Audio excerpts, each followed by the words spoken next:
tuned in to Beltway Radio and Beyond, which can mean one and only thing. That if you have Kentucky going anywhere in your bracket, you are busted. This is Chip Chat. Welcome to Chip Chat, everybody. I'm Chip Earleybird. Who are you? I am Kevin Earleybird, early rapper, producer, mental health advocate. There you go. That's a lot of things. That's a lot of things. I just said Earleybird. It's a lot faster. Yes. People know who you are. Okay. You know, I don't think you have to give like the whole bio every time. Okay. But you can if you want to. Well, the new listeners.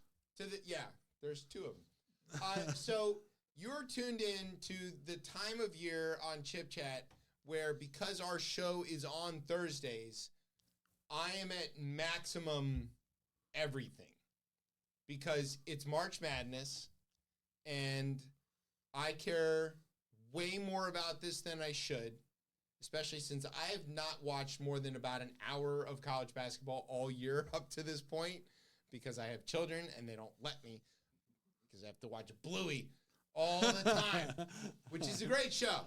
I do like the Bluey. But the brackets is a whole thing.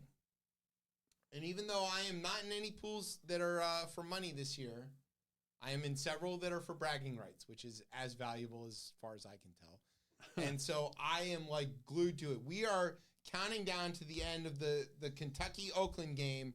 Brian, do we have an update on this game?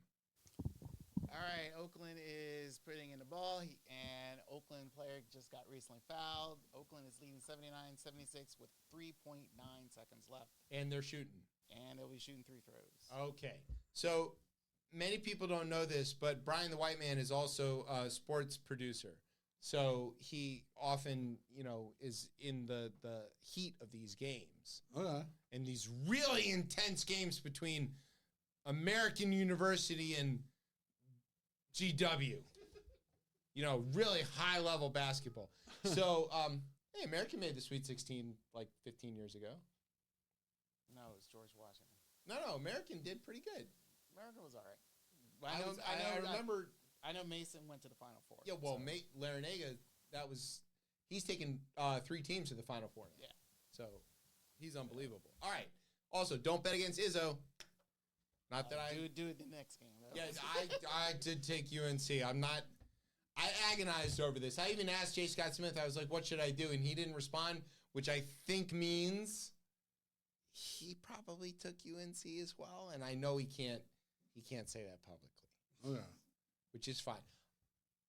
It's the only time of year that I will publicly say anything positive about Sparty, which is to say, don't bet against Izzo. All right. Yeah, true.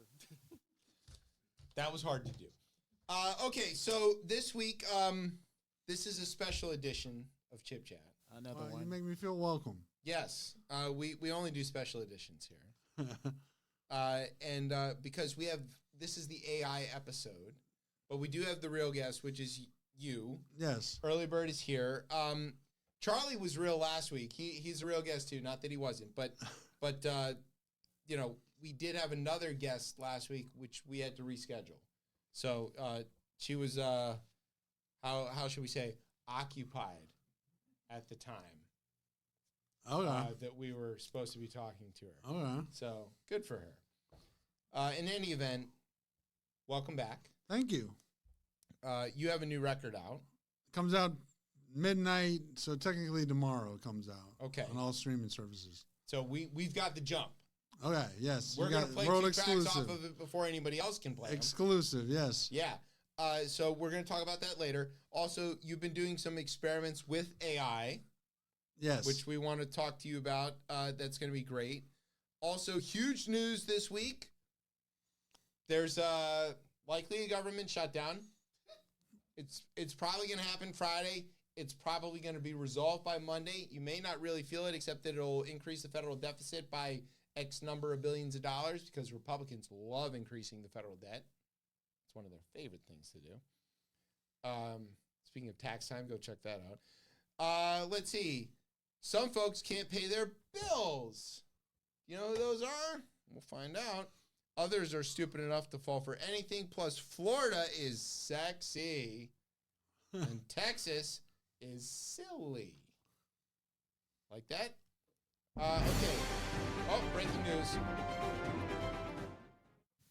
Ladies and gentlemen, your number 3 seed in the, I believe, the East region has been eliminated. South region. South region, thank you. So Oakland defeated Kentucky. This is Oakland's first time ever advancing to the second round. They have been in the tournament several times. They won 80-76. So congratulations, Oakland. And this isn't the first time a three's lost in the first round, but it's normal. A big deal that it's Kentucky.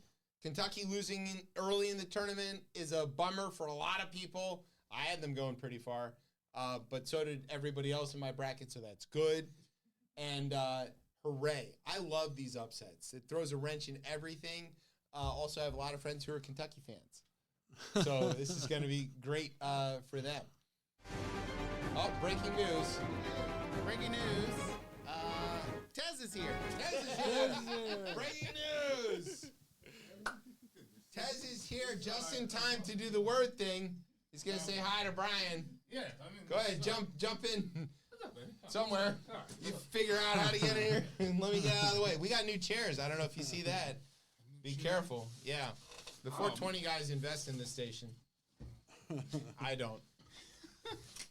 Oh, wow. Whoa. All right, there we go. I there, got Oz. you. All right. I Still heard spring what you, training. I heard what you said, and I didn't register. That what? Kentucky lost? No, the new chairs. Something squealed. Uh-oh. Probably somebody's car. Somebody's car. Is that outside? Yeah. Yeah, I was gonna say I know that. I know that squeal. Yeah, that's a serpentine belt. Oh, well, I did not. I know of the squeal of it happening. There you go. Educate the listeners. listeners. One belt. Newer cars only have one belt. If you're my age or older, you had several belts. A fan belt. There was a belt for your water pump and the one for your alternator. Do you have a word? Whatever. Yeah. Do you have a word? I was stalling for you. I know. Thank you. I know. I have a word. Okay. I don't. No, I've got a word. All right. So sit back, grab some silicone. It's bracket time. You're listening to the best show, the only show, Chip Chat on Beltway Radio and beyond. Sweeps.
Chip, with me is Tez. What's poppin', yeah? And Earleybird's here. Yes.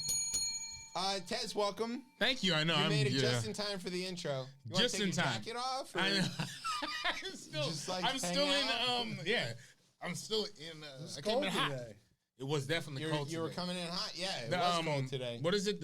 Is it the lion is still out, and then the lamb? It goes out like a lamb, right? March. Well, the cherry blossoms were out a whole week early, 2 weeks early, and then now they're all going to get blown away because it's going to be down below freezing, and the tidal basin is eating most of the rest of downtown.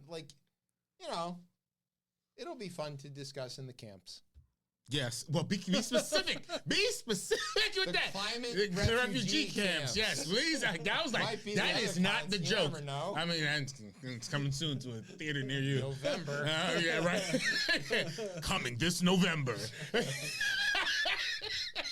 God no, help it's us not. all. No. Movie comes out in April. Yeah. We're all in several categories. Okay, so we're going to jump right into it. Now we've come to the part of the show called The Rundown. This is where I tell you about some stuff that's going on in the news. If we were professionals, it would sound something like this. Putting the vaccine into salad dressing. Now he's doing it on purpose. Hey, this guy, but it's still working. It still works. Radio and beyond in Washington, D.C. I'm J. Scott Smith, and this is the part of the hour where I tell you some stuff that's going on in the news. Thanks, Jay. All right, so importantly, shout out to Jay and the Spartans. Their game, they were the opening game. I definitely picked them. Did you? I always pick on. I pick Izzo. I know Izzo is good in the tournament. I agonized over whether to pick them against Carolina. I did end up picking Carolina. If I'm wrong about that, Jay, you are welcome to come back and tell me 6 ways from Sunday why I should never bet against Izzo in the dance. That is a mistake I've made once or twice before, and it has burned me. So I did it with caution. I literally agonized over this for like 18 hours. I'm surprised that I'm surprised. I guess I get the Izzo piece because he's been very consistent through his whole fucking career in that damn tournament. But still, that your hatred didn't run that deep. No, because I want to win. Ah, good. Also, okay, good to know. Also, when it comes to the tournament, yeah, just as it does to bowl games, I tend to favor the conference in ways that I wouldn't otherwise. Interesting. You know, like I think Illinois is better than they are because and that's your number one mistake. Yeah, it is often my mistake, and it burns me often. However, I just know Houston is always going to go far. Currently, I know that and they're mostly made up. I picked them to win in several of my brackets. Yeah, they're made up of mostly the same teams last year, and so they're exactly. But like, I think the Big Ten is better than they are because I watch that mostly, and so therefore I tend to pick heavy on the conference. I got a little nervous with Illinois earlier today. They did pull it out, but that did get me a little worried. I don't think of Nebraska as being in the Big Ten, so I didn't think of them and pick for the conference. And, you know, I know they've been in for like 10 years now, but fuck them. And it's a whole thing. Anyway. Wait, that is the craziest detour we just took. Is it? Yeah, a little bit. That's pretty much. That's a wild. You've been here for what, 3 years now? No, that's just that was a while. Because I was like, wait, hold on, we're not supposed to be talking about this. We're gonna be talking about AI. I was like, this is not the rundown. We hit it all. Because J. Scott Smith. Okay, I was like, did you have to piece that back together? I was like, wait a minute, that is not. How do we get there? But sports. That's what it is. I'm aware that there's other things in the world, but mostly that. Bruh. All right, so here's what we want to talk about. We're going to talk about AI a lot in this episode. Yes. Google made an image generator in AI. It's called Gemini. Right. It wasn't originally called Gemini, but they changed that. Had to rebrand. And then it turns out, we learned this week that your buddy the turtleneck wants to make that the standard in the phones. Once again, which is a whole Which I don't know how that works. I don't know. That's And they got hit in Europe for $971 million for scraping. Justice Department today, antitrust lawsuit comes out today against as well. I mean, everybody knows the reverence I have for that organization or whatnot, but at the end of the day, like, shout out to Ms. Khan and her efforts finally to enforce the antitrust. This always happens in this country. It goes through ebbs and flows where the corporation we have one of these corporate styles. Government. And it's like, it has to fail. Yeah, but almost you kind of gotta like.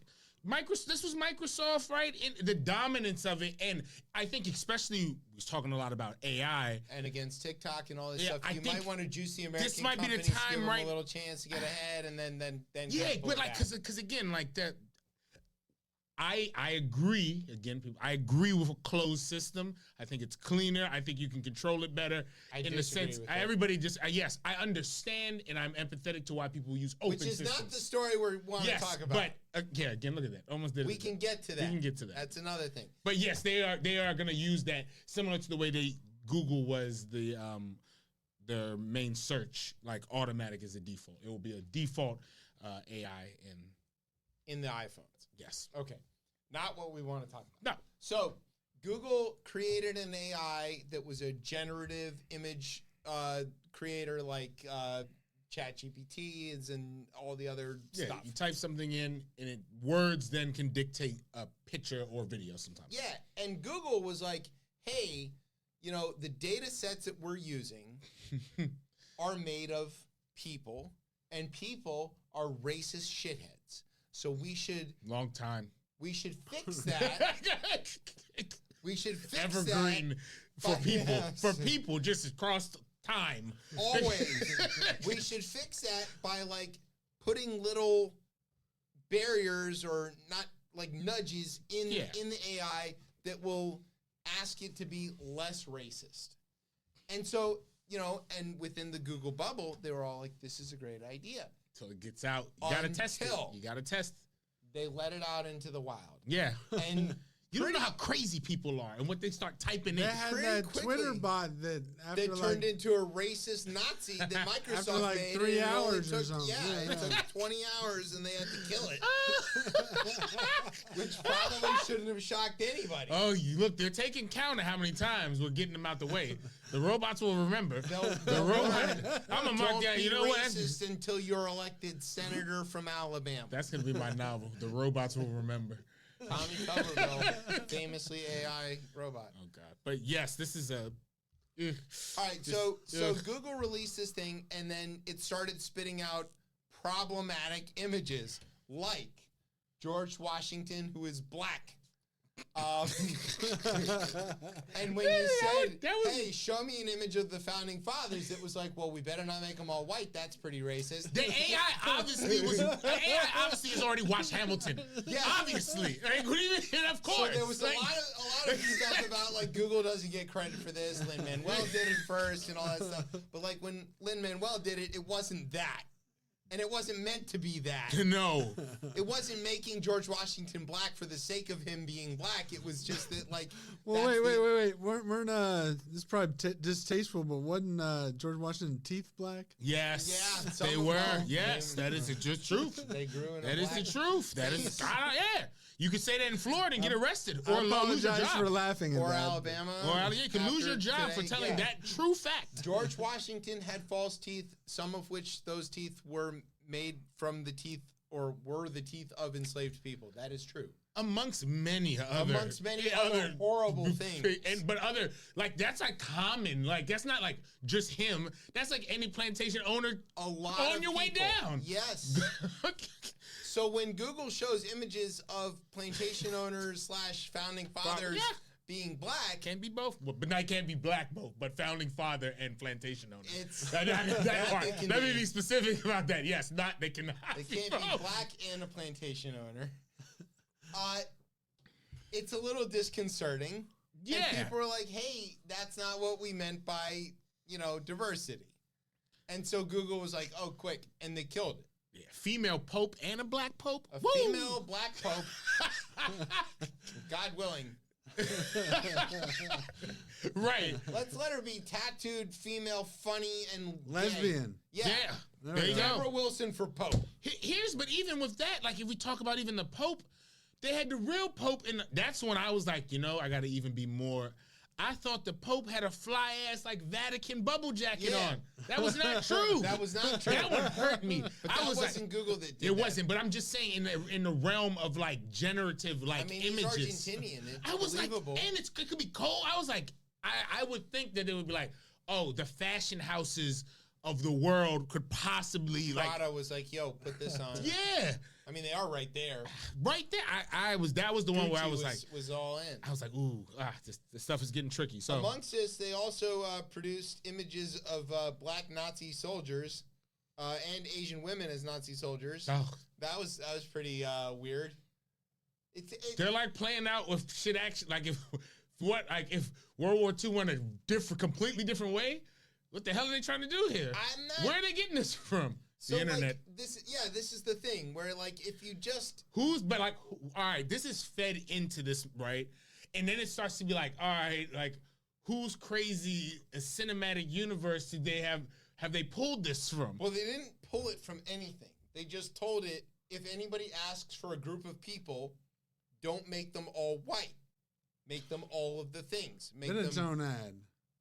Make them a Benetton ad. Make them multicultural. Make them multigender.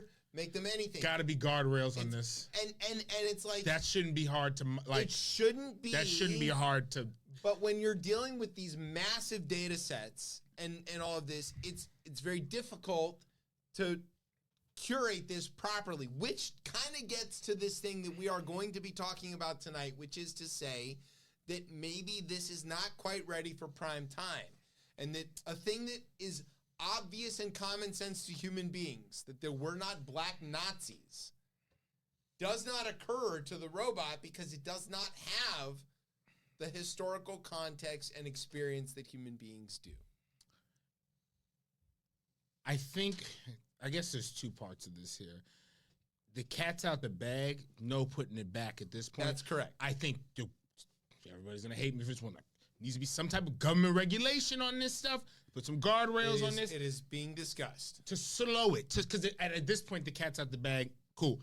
The best thing I think that can happen now is that, and this is asking a lot of people, but it needs to now become like, we need to train people on this. Like, we've been needing we to do need this. to make sure it's like part of the curriculum of like how to have a bullshit filter. Because I think there's even, I don't know, there's a story I'd seen where kids are upset that they don't have, like, in their school, they're not equipped to deal with this. I'm blanking on where I read not it. equipped. Well, there was a issue that happened with Taylor Swift. I don't know if you're familiar with that one.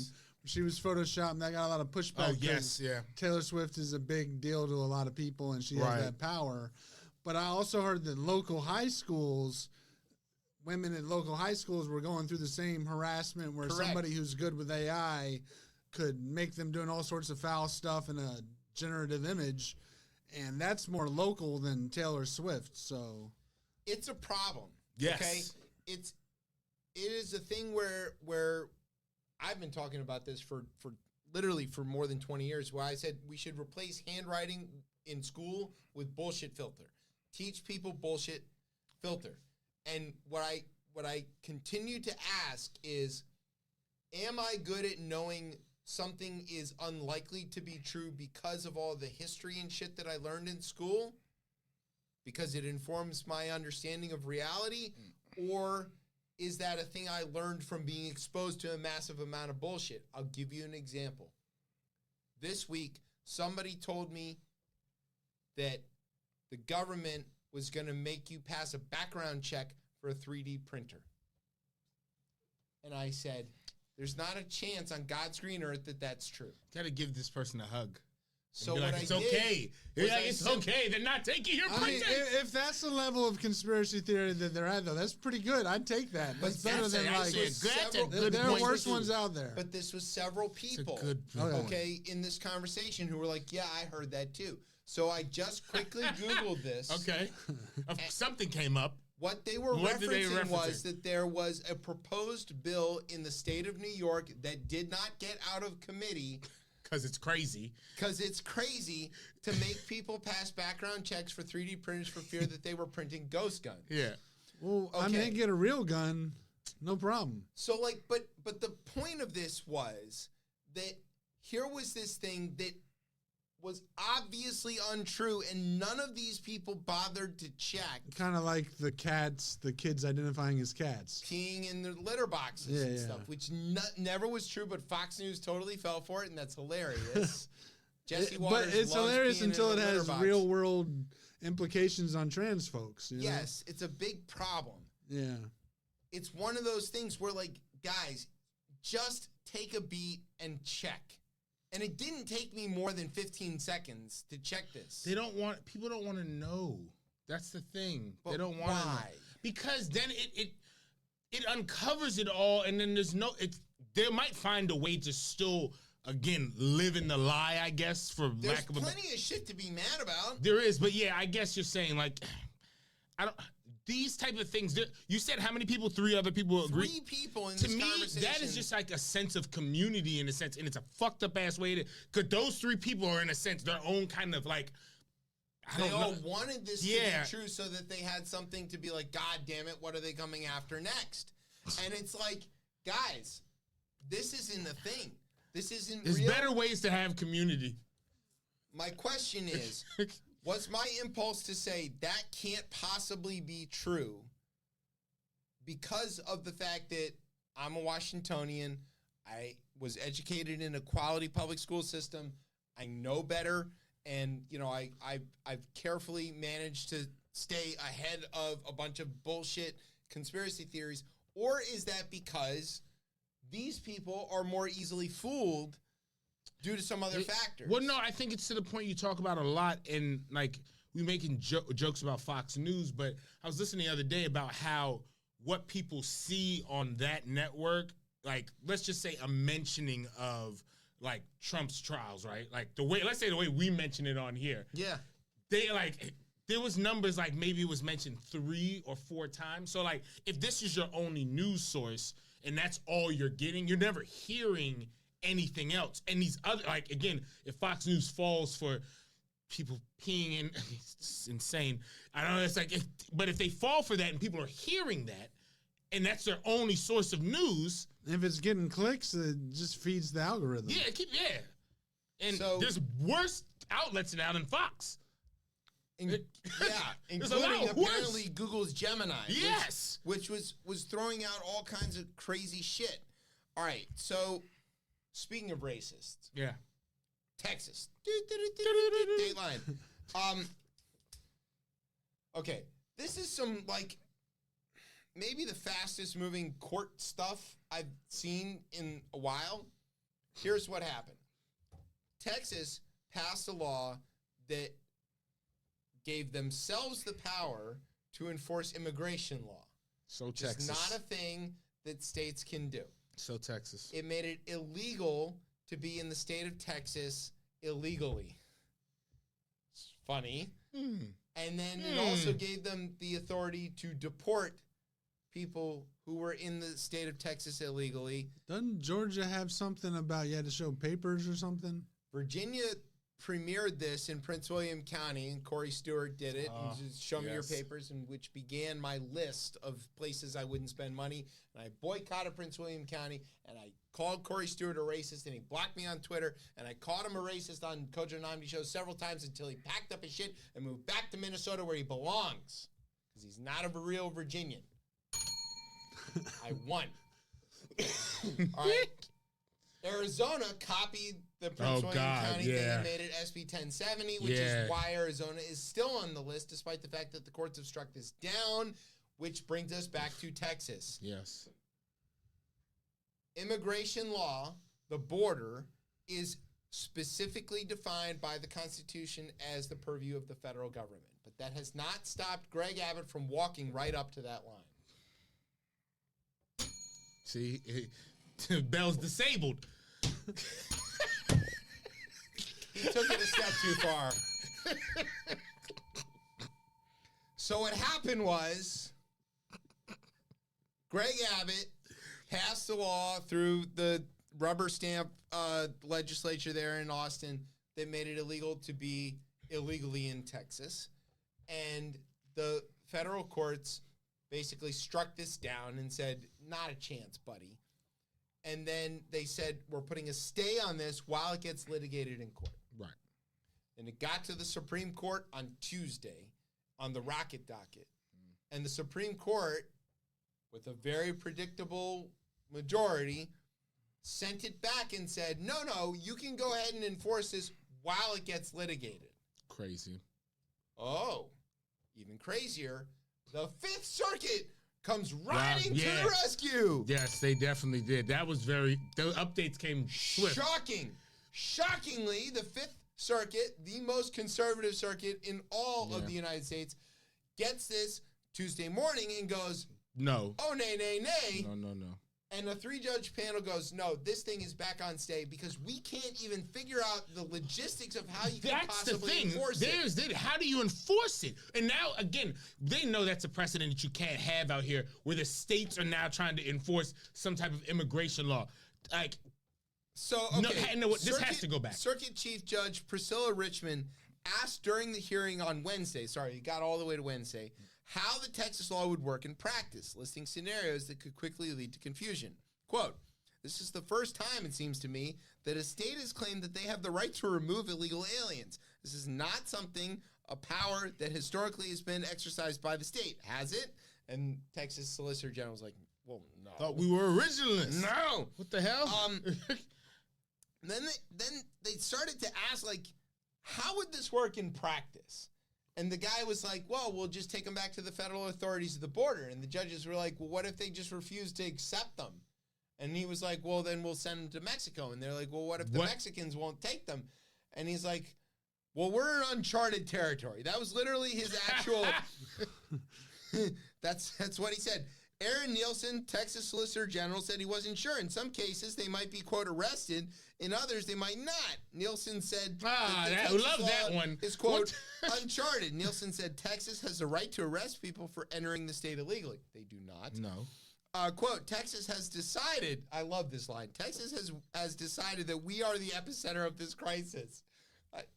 No, you don't get to do that. Quote, we are the front line and we're going to do something about it. You can't just do that. Okay, so the 3-judge panel rules no dice. The law is on stay pending it going back to the full review of the 5th and then on to the Supreme Court.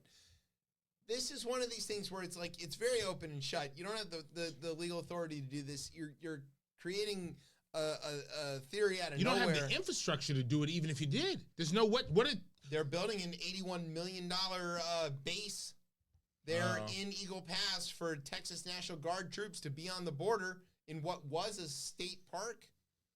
Oh, great so, use. So, way to use your state tax dollars. If we think about this state and prior to it even being a state, there's a through line from the creation of this state about people going there and want to do what the fuck they want and not to be a part of. It's always interesting that they want people to go back and this state. Where though? Wait, Mexico? Well, last I heard Davy Crockett came there from Tennessee. Mm. How'd that work out for him? He should go back to Tennessee. He died at the fucking Alamo is how it worked out for him.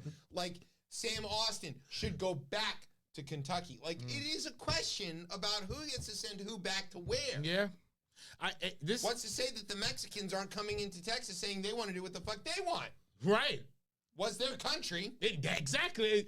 And that state has a dumb fight. The state has been lawless since its inception. The wild, wild west. It is. If people gone to Texas is to go do what the fuck you want there.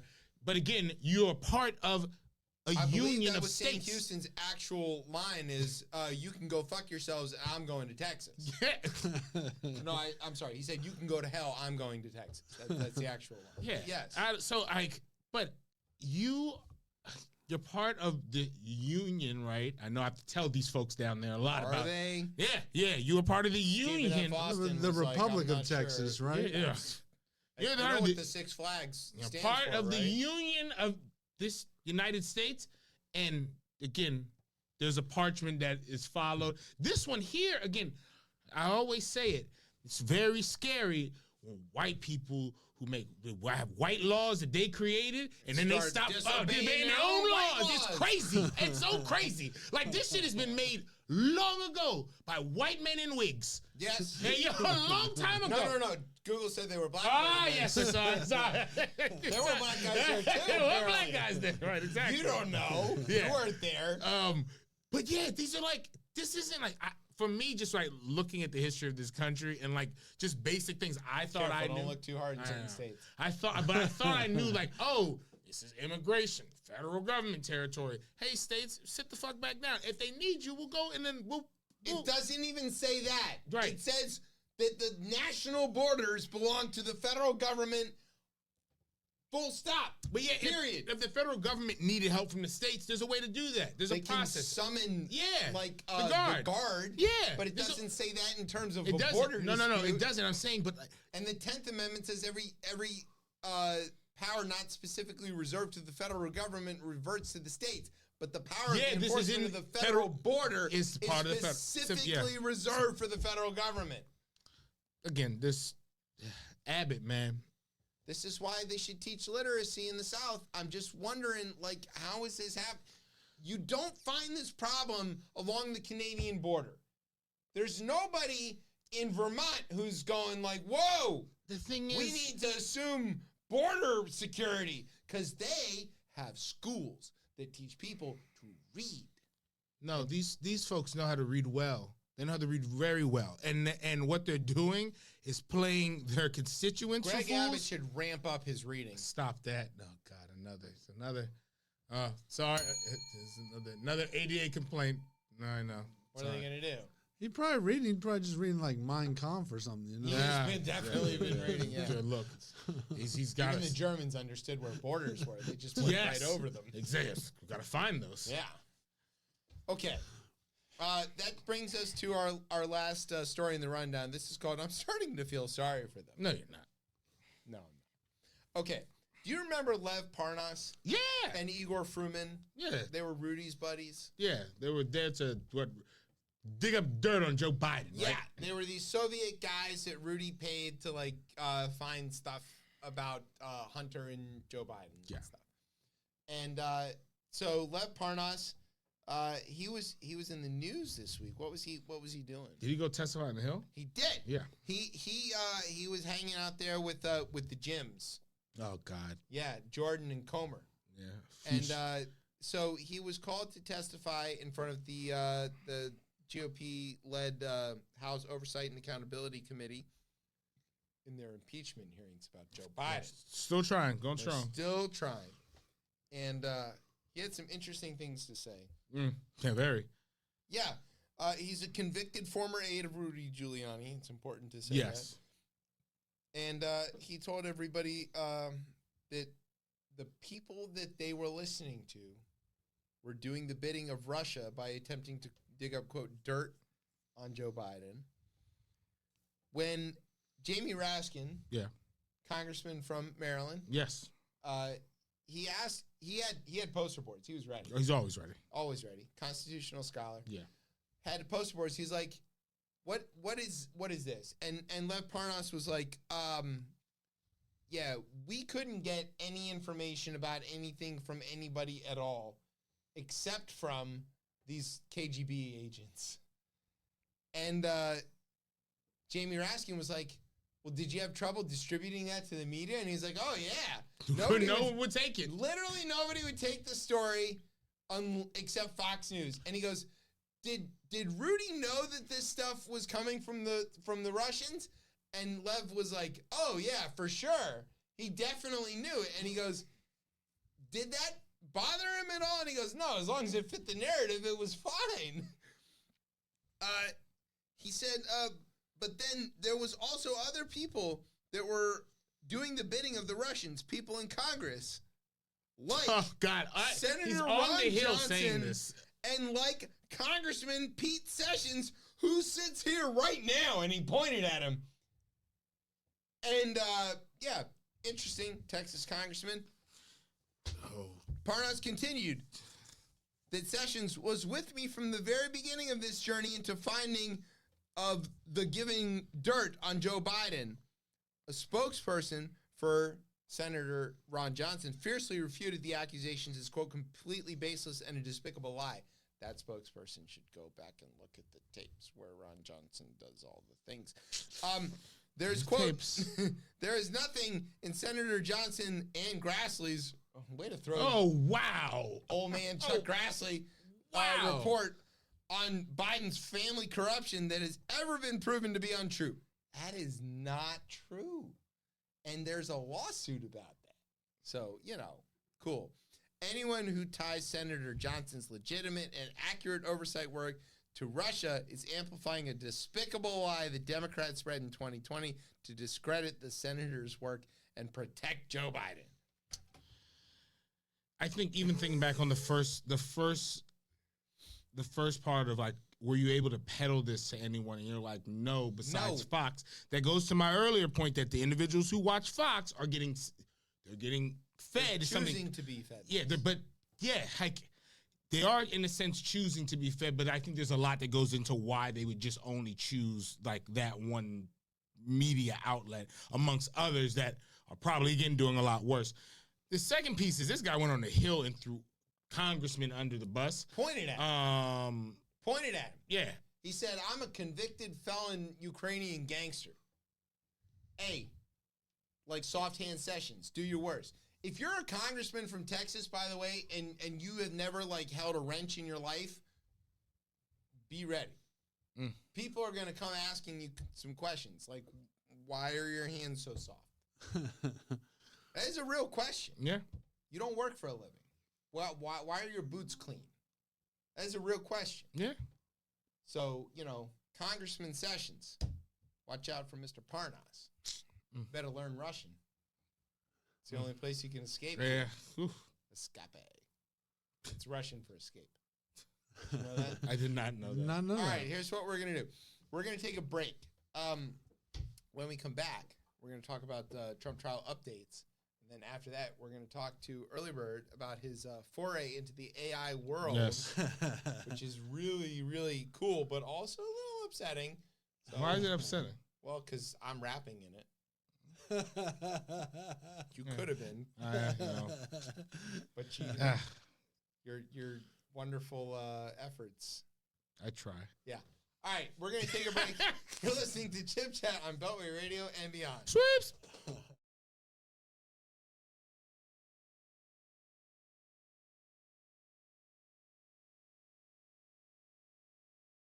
Negative thoughts I tried to keep at bay. Some things heavy on my soul they weigh.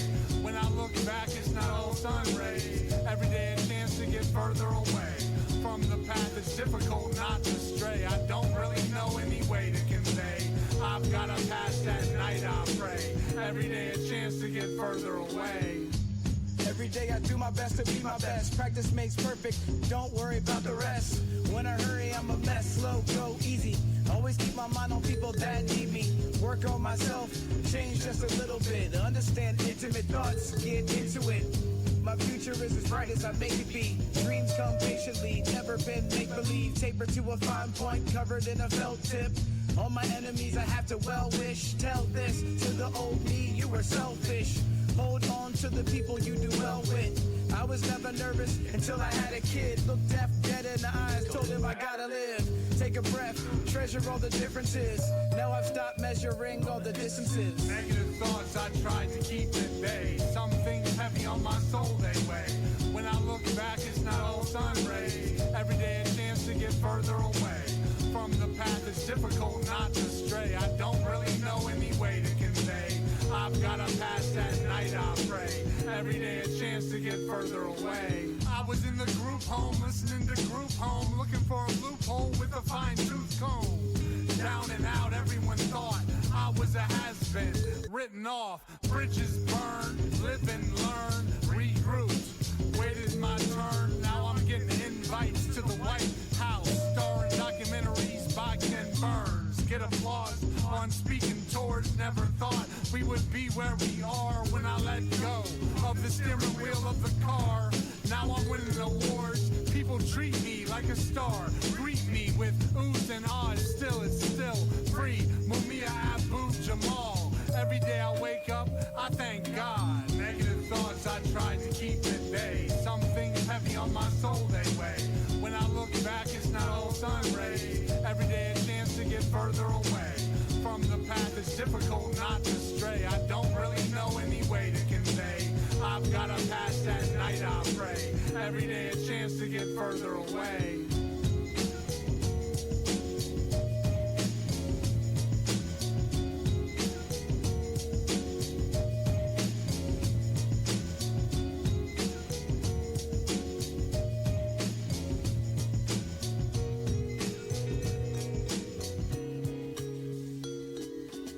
Know who you are. I get on calls. Yeah, I get on calls. Come on, about look other at you. things. All right, welcome back to Chip Chat here on Beltway Radio and Beyond. I'm your host, Chip. With me is Ted. What's poppin', y'all? And that music that you just heard is from our guest, Earleybird. Shout out to Impulse. He was featured on that track. And that was produced by Chrome. Did the production on that track? So I want to give them a shout out. The Chrome version. I got that off the remix. Yes. Album. Thank Pretty you. cool. Go on Bandcamp and get the record. Yes. That's where I got support. It. I bought it off of Bandcamp. Good. I should have bought it directly from you, but I could have brought you a copy. Well, I could have done that too, but I'd rather support. Next time I'll bring you some stuff. I'll give you a little gift bag. That's cool. All right, so now we've come to the part of the show which is called the Trump trial updates. We have to do this a lot. It's basically every week. This graphic at this point. lovely. Yeah, Brian's got this amazing graphic. It's so good. We just he went down from 91 to 88, right? On the how much he owes? No, the indictments. Oh, it was 91. I think a couple of them got dismissed, and now he's only got 88. Well, so, they were the ones in Georgia, they got put on hold. Okay. They have to go back and resubmit the indictments. They have to go back to a grand jury and get them found again under slightly different sets of rules. Don't worry, it'll be fun. Okay. So anyway, Trundle Dump is... it's good. I could not do that. No, I got that from the Capitol That's Steps really in good. 1992. Yeah, that's a good. Just be able to do They that were on a comedy group. on command. Yeah, but it's a command though. Is really Trundle good. Dump in the three. Yes, exactly. Yeah, yes. Yeah. All right. So that was back when they were making fun of him for getting divorced. Of course, Imagine exactly, that. right? Simpler times. All right. So here's the deal. He was found guilty of fraud in the state of New York, and he's required to pay $450 million plus some. It's up to $464 million now with the interest. Trump change. You'd think Should be. if he was using Trump bucks. Should be. But the problem is, doesn't seem to have the money.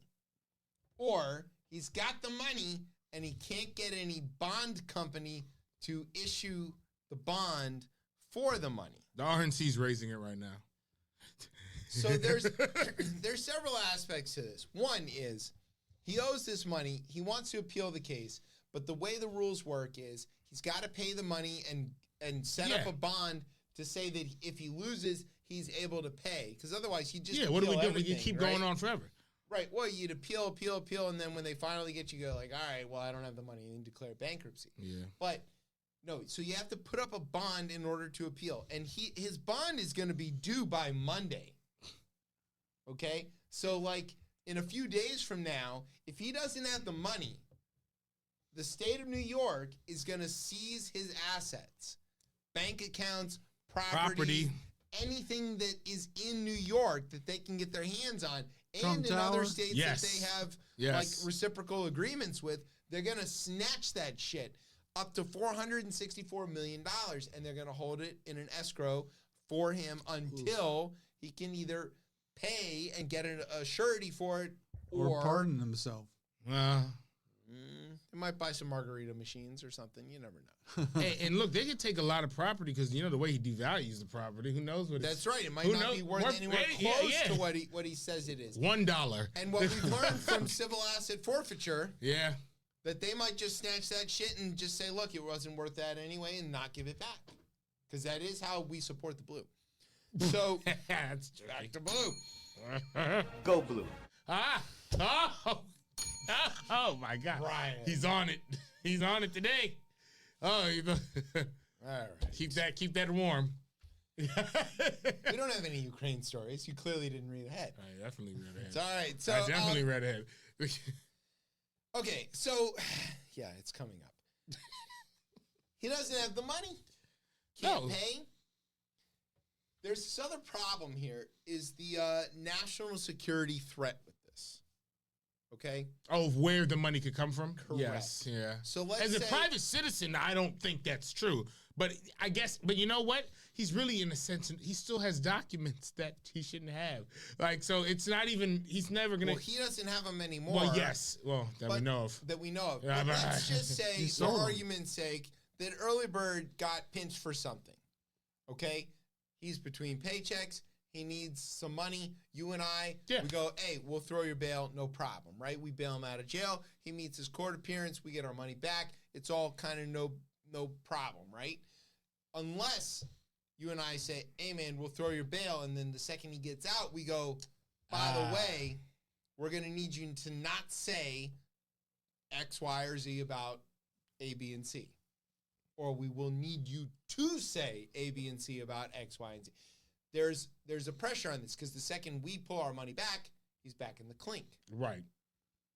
That's the national security threat, is that there's no rules about who is going to put up the bond.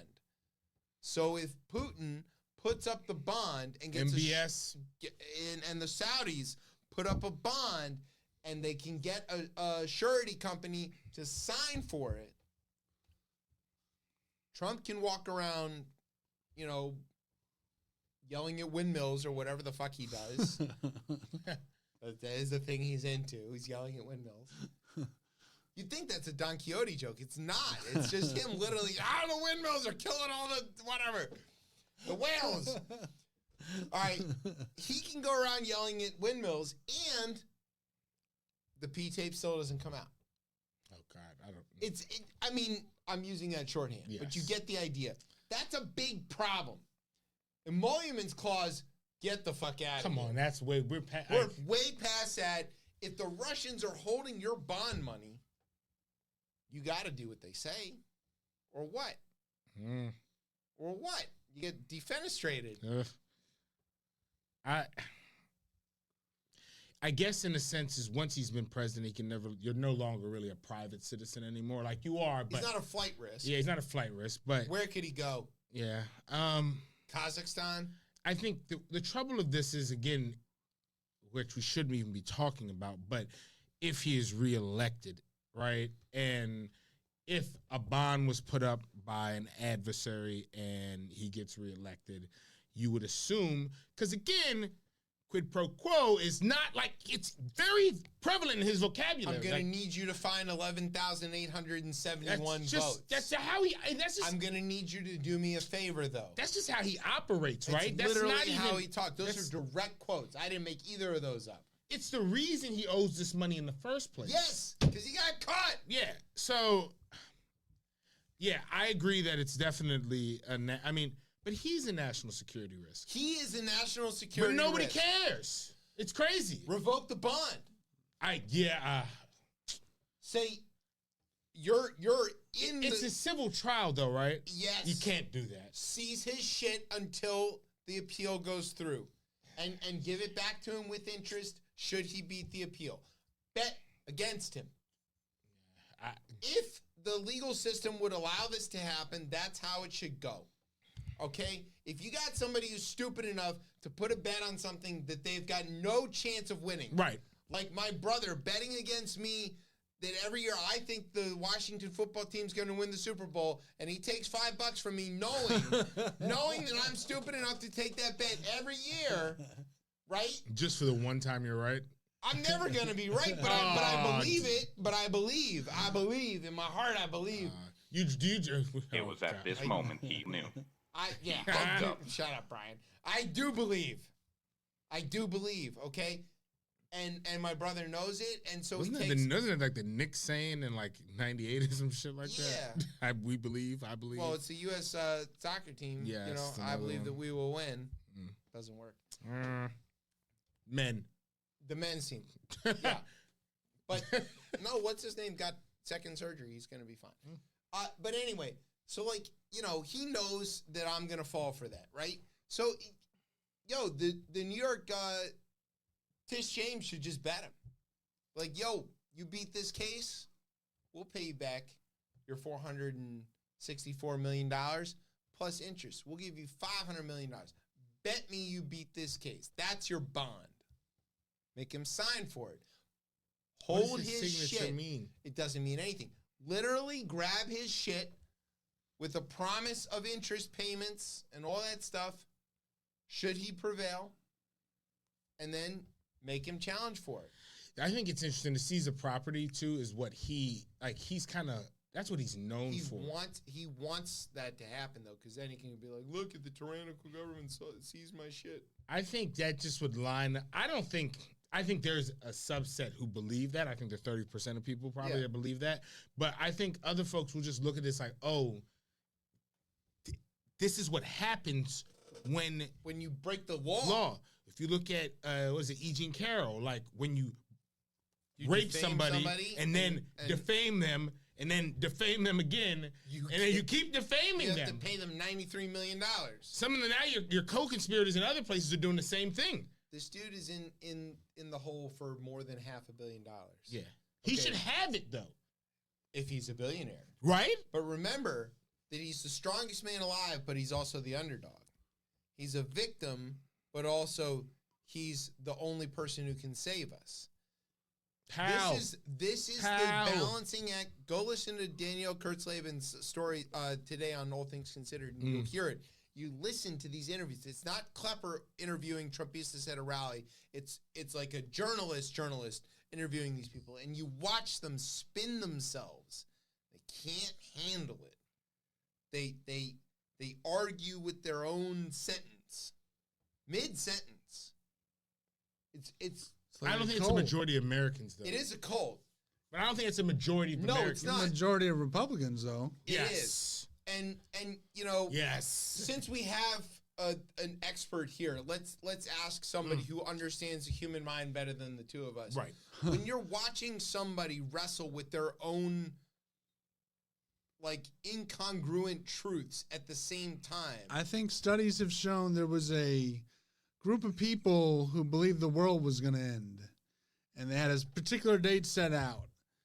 And then that day came, the world didn't end, the world progressed. May 12th or whatever, yeah. Yeah, and instead of what a rational person would do where you go, okay, that's not the end of the world, they find that you double down and you say, okay, we were wrong, we calculated this wrong, but the world's going to end this date. So when you're challenged on these crazy ideas you have, instead of admitting that you're wrong, which would take vulnerability and you'd have to admit you were wrong, and that's hard to do for most people. People double down and they get even crazier ideas. So I think that's probably what's happening.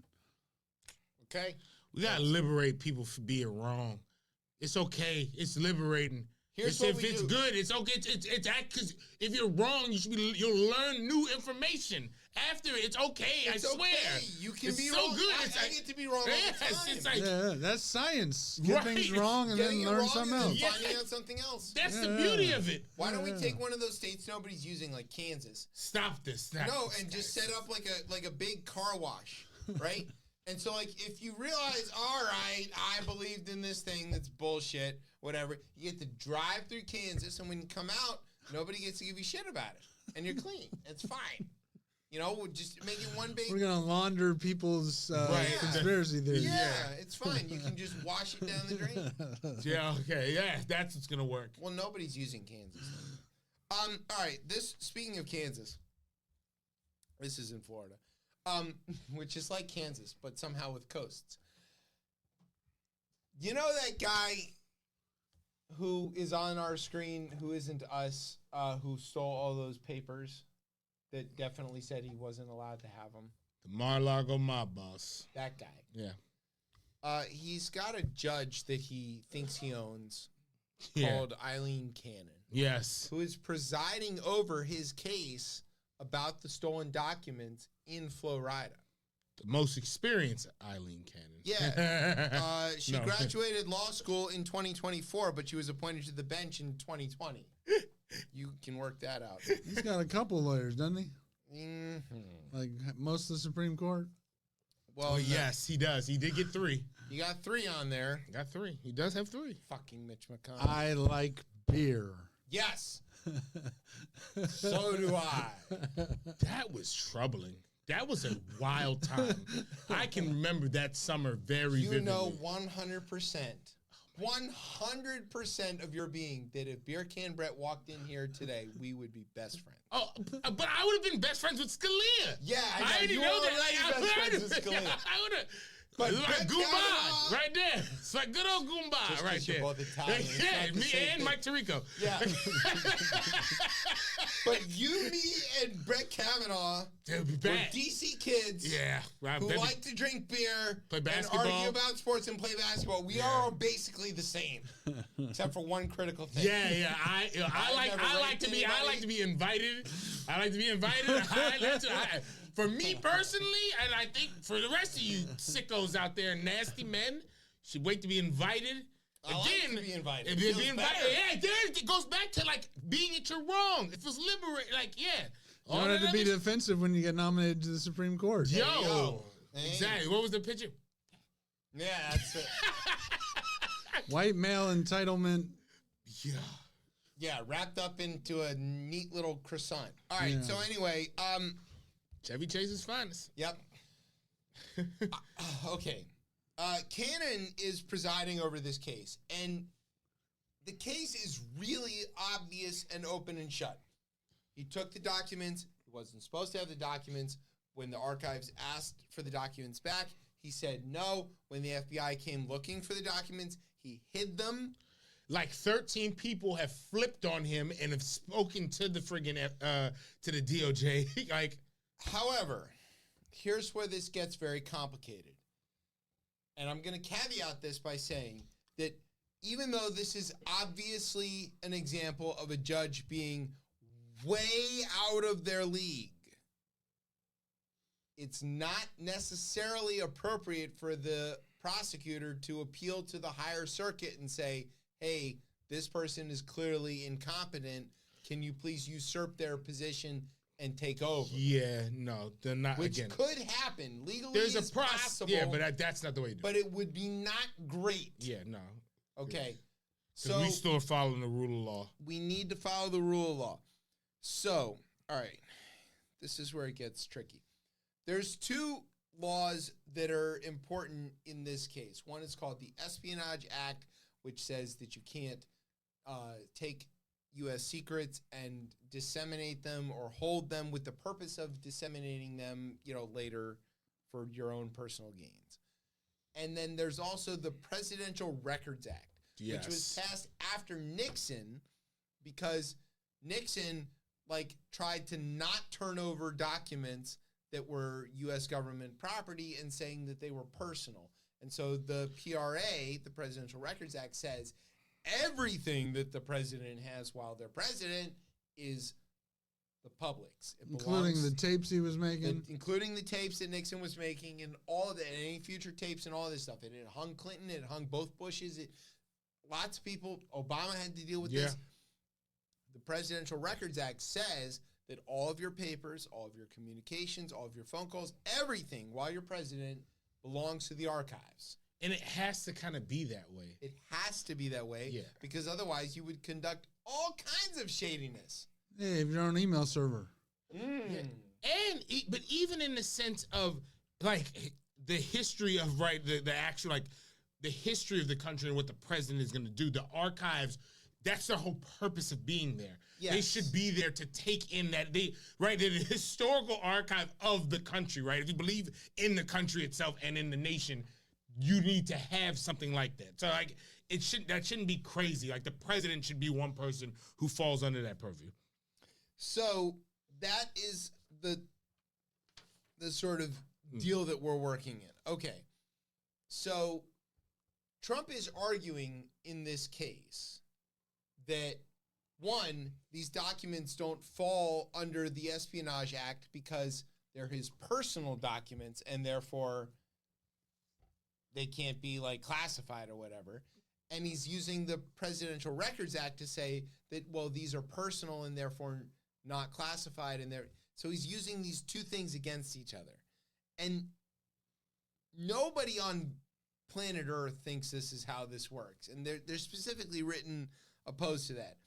I'm just going to read a little bit of the story because I think it's important. Cannon sounded skeptical of Trump's attack on the Espionage Act and said that probably wasn't where it was going to go. But her 2-page order suggests an openness to some of the defense's claims that the Presidential Records Act allows Trump or other presidents to declare highly classified documents to be their own personal property. National security law experts say that is not what the law says. You can go check. It's not what the law says. Or how it has been interpreted over decades by the courts, particularly given other laws that govern national security secrets. So, she took the motions by the defense and made this weird thing. Normally, jury questions are things that are presented to the jury after the facts of the case have been litigated and argued and handled by the judge. But she told both prosecutors and defense to go write jury questions for two specific scenarios.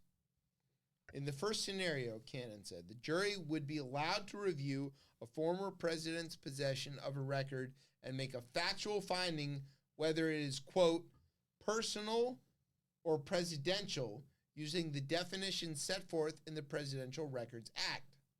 Confusingly, she added in a footnote that, quote, any separation of powers or immunity concerns shall be included in the discussion if relevant. It's important to note that immunity is a topic for judges to decide, not juries. Okay, all right. I was just following along for a second. I'm like, wait, how the hell is a jury going to be the ones to decide So this? no legal scholars can figure out what the hell this actually means. A jury? Pause. The second scenario Cannon describes as one in which a president, quote, has sole authority under the PRA, that's the Presidential Records Act, to categorize records as personal or presidential during their presidency. Neither a court nor a jury is permitted to make or review such a categorization decision. That second hypothetical would appear to be one in which Trump seemingly could not be convicted under almost any set of facts of improperly possessing classified documents, because he could say that they were his personally. It was not immediately clear how Cannon envisioned a trial potentially based on that premise.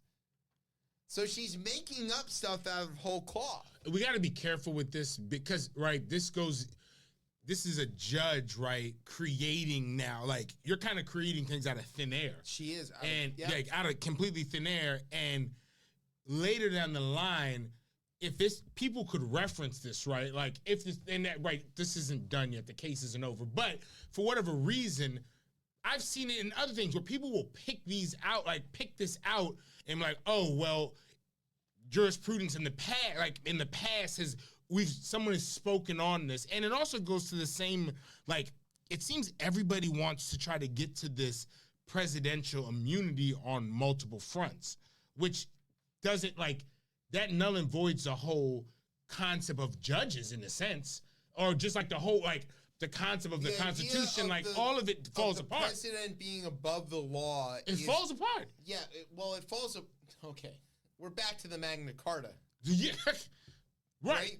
Like, we're at that point. What are we doing? We're just like, it's nobility and whatever. You can do whatever you want. There's no recourse. Divine right of kings. Yeah, you're might as well be. Might as well be. That's. I just don't know how judges, how one branch of the three branches of government would want to null and void themselves. Well, let's say you find a nice, well-meaning, but particularly stupid young person, and you offer them this job, and you say, listen, all I need you to do in this job is use big words and hold your rank above anything else. And if anybody questions you, you go, hey, I'm the fucking ranking whatever the fuck, and then call me. You might find somebody willing to take that job, and her name might be Eileen Cannon. It's crazy. It's crazy. I mean, this is the time that the circuit court needs to step in and go, yo, you're way out of your depth here. I mean, this woman is not capable of this job. I mean, there are several hundred people who are capable of doing this job. She just ain't one of them. I even think there might be people who could come up with a better creative way to even, like, keep this open, or like it can't be this, can't be the reason. I don't think that that Eileen Cannon is qualified to judge a hot dog contest. Like, she is just way out of her depth here. Because, again, these are just, she's making up shit. You're making things up again, Arnold. Like, it's that. I assume the Presidential Records Act was the act passed by Congress, right? Mm-hmm. Right, so it's passed by 1978. Right, okay. And which the people who wrote it are still alive and can tell you what they meant and all of that stuff. But even then, one of them is still a congresswoman. Even then, it would be judges that would go and reference what they meant versus the judge. Jurors involved in this doesn't even make. I'm like, what are we talking about now? How we got bills passed by Congress that now we're bringing in a jury in to interpret? No. Man. What is going on? James Madison was like, yo, that's definitely what I meant. That's crazy. Like, I think like a basic level of like just civics, like you don't got to be deep into history at all. We're not lawyers. No, but like but we know enough. The Congress passed a law that now a jury is going to look into. No, doesn't work that way. No. I don't know what country Eileen Cannon's in. It would be so funny if this was a movie or like a mini series that didn't affect real people's lives. Like Pauly Shore, Jury Duty 2 or something. But just any, I would watch this. It's like My Cousin Vinny. Yeah. But like with high stakes. Yeah, very high stakes.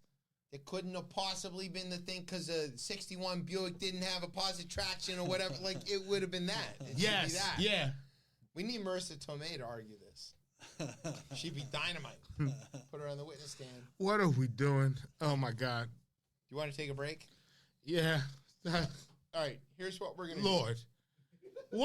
Again, a jury. Let me just keep going. Let me go back to this, right? There was a horse in the hospital. Congress passes the law.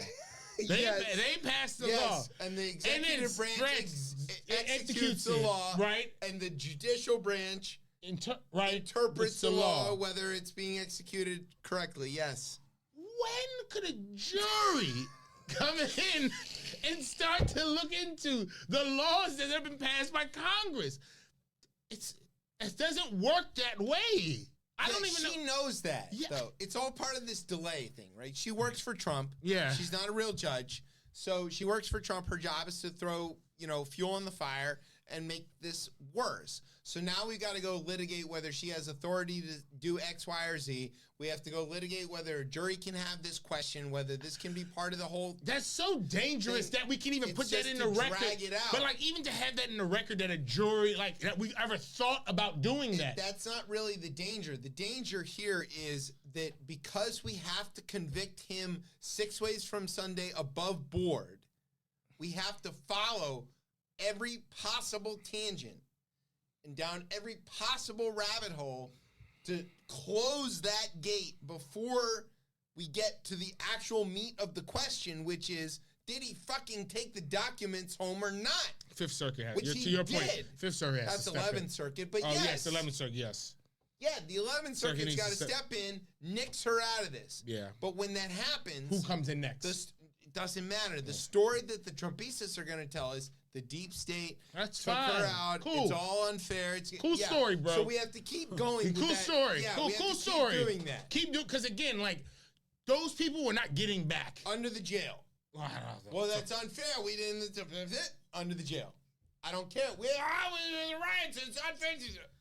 Under the jail. You know what? Several jails. Put them on top. They'll assimilate and drive on the new roads and new bridges, and maybe they'll... Motherfuckers, they don't even care about those new bridges. They don't even believe that they're there. They do. They while drive they're driving across them. They believe they go, fuck Joe Biden while they drive across the bridge that he built them. I wish he could just turn it on and off like Thanos. I do not agree with that. Yeah. All right. Brian wants to go to the break. We're going to go to the break. That's what that means. Yeah.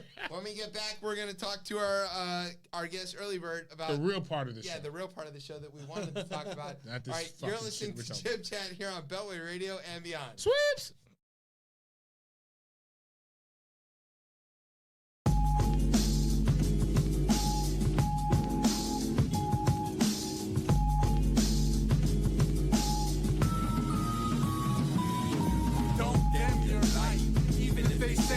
shine too bright, don't dim your light.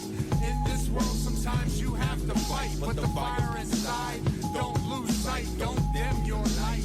Even if they say that you shine too bright, don't dim your light.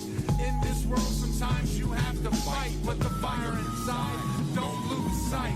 Always present authentically, be who you were meant to be. They say if you can't be free, be a mystery, but never compromise your dignity. There were times when I let others extinguish my genius. Was in doubt, some are jealous when you shine like the fire of Prometheus. Not everybody can reach that state that forms hate. They don't want to see you shine. Bottom line, they try to undermine cause they ain't comfortable being reminded that they're dim while you shine so bright. Not everybody's gonna like what you do, but the right people might be inspired by you. So let the colors of your rainbow show, and don't mind those trying to stop your glow. Don't dim your light, even if they say that you shine too bright. Don't dim your light. In this world, sometimes you have to fight, but the fire inside, don't lose sight. Don't dim your light, even if they say that you shine too bright. Don't dim your light. In this world, sometimes you have to fight, but the fire inside, don't lose sight. Listen, stars are made to shine. Darkness gon' come, but right now it's your time. Even then, still light up the night and guide others. Black skin, yet there's still light in my brothers. Some would rather you shrink and not think for yourself. Impede your growth and then hope you won't excel. Jeopardize your health and wealth, hiding your brilliance. Drowning out the noise requires stillness. A comedian shared a hard truth with me that wasn't funny. Told me that they kill people like you when I was 20. Could have gone a safer route like many and played the dummy. But I chose to put integrity first over money. Chose truth over fiction while many refused to listen and follow their own heart. I made it my life mission. Never let somebody blinded by fear cloud your vision. I'll end it right here, but only on one condition. Don't dim your light. Even if they say that you shine too bright, don't dim your light. In this world, sometimes you have to fight, but the fire inside, don't lose sight. Don't dim your light. Even if they say that you shine too bright, don't dim your light.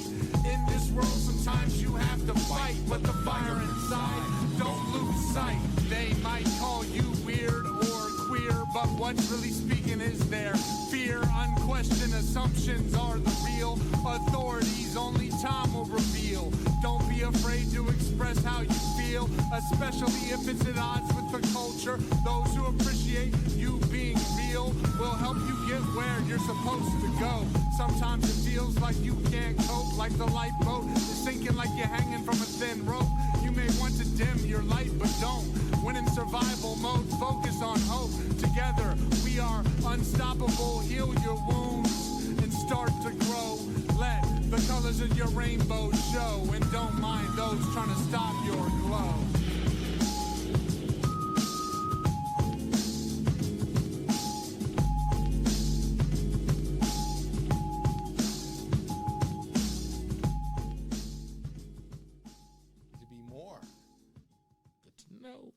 All right, welcome back to Chip Chat here on Beltway Radio and beyond. I'm your host, Chip. With me is Tez. What's popping up?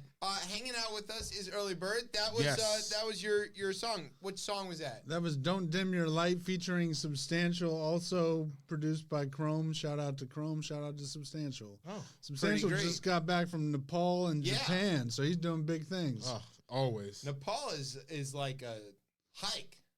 Like, Yeah, you he can't was really showing get me to the Nepal. roads in Nepal. So if you ever want to be scared, he said he had a show that was an hour and a half away, and he's like, why don't we just drive there? And the lady just laughed, and he Googled roads in Nepal.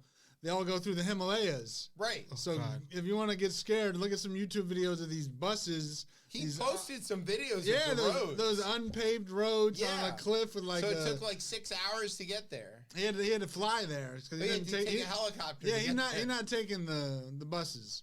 It's dangerous. It's very dangerous. Yes. Well, yeah, and he's an American superstar. Exactly. Why should he have to take this third world country public transportations? But he tried to though. Like those 700 series Metro car. Oh, the new. Oh, we got new ones. They're See, made there's of new cake. one. Did you see? Everything's made of cake. Yeah, but they had a video where they cut the cake. They had a Metro. Nothing inspires confidence like making a subway car out of cake that you can cut.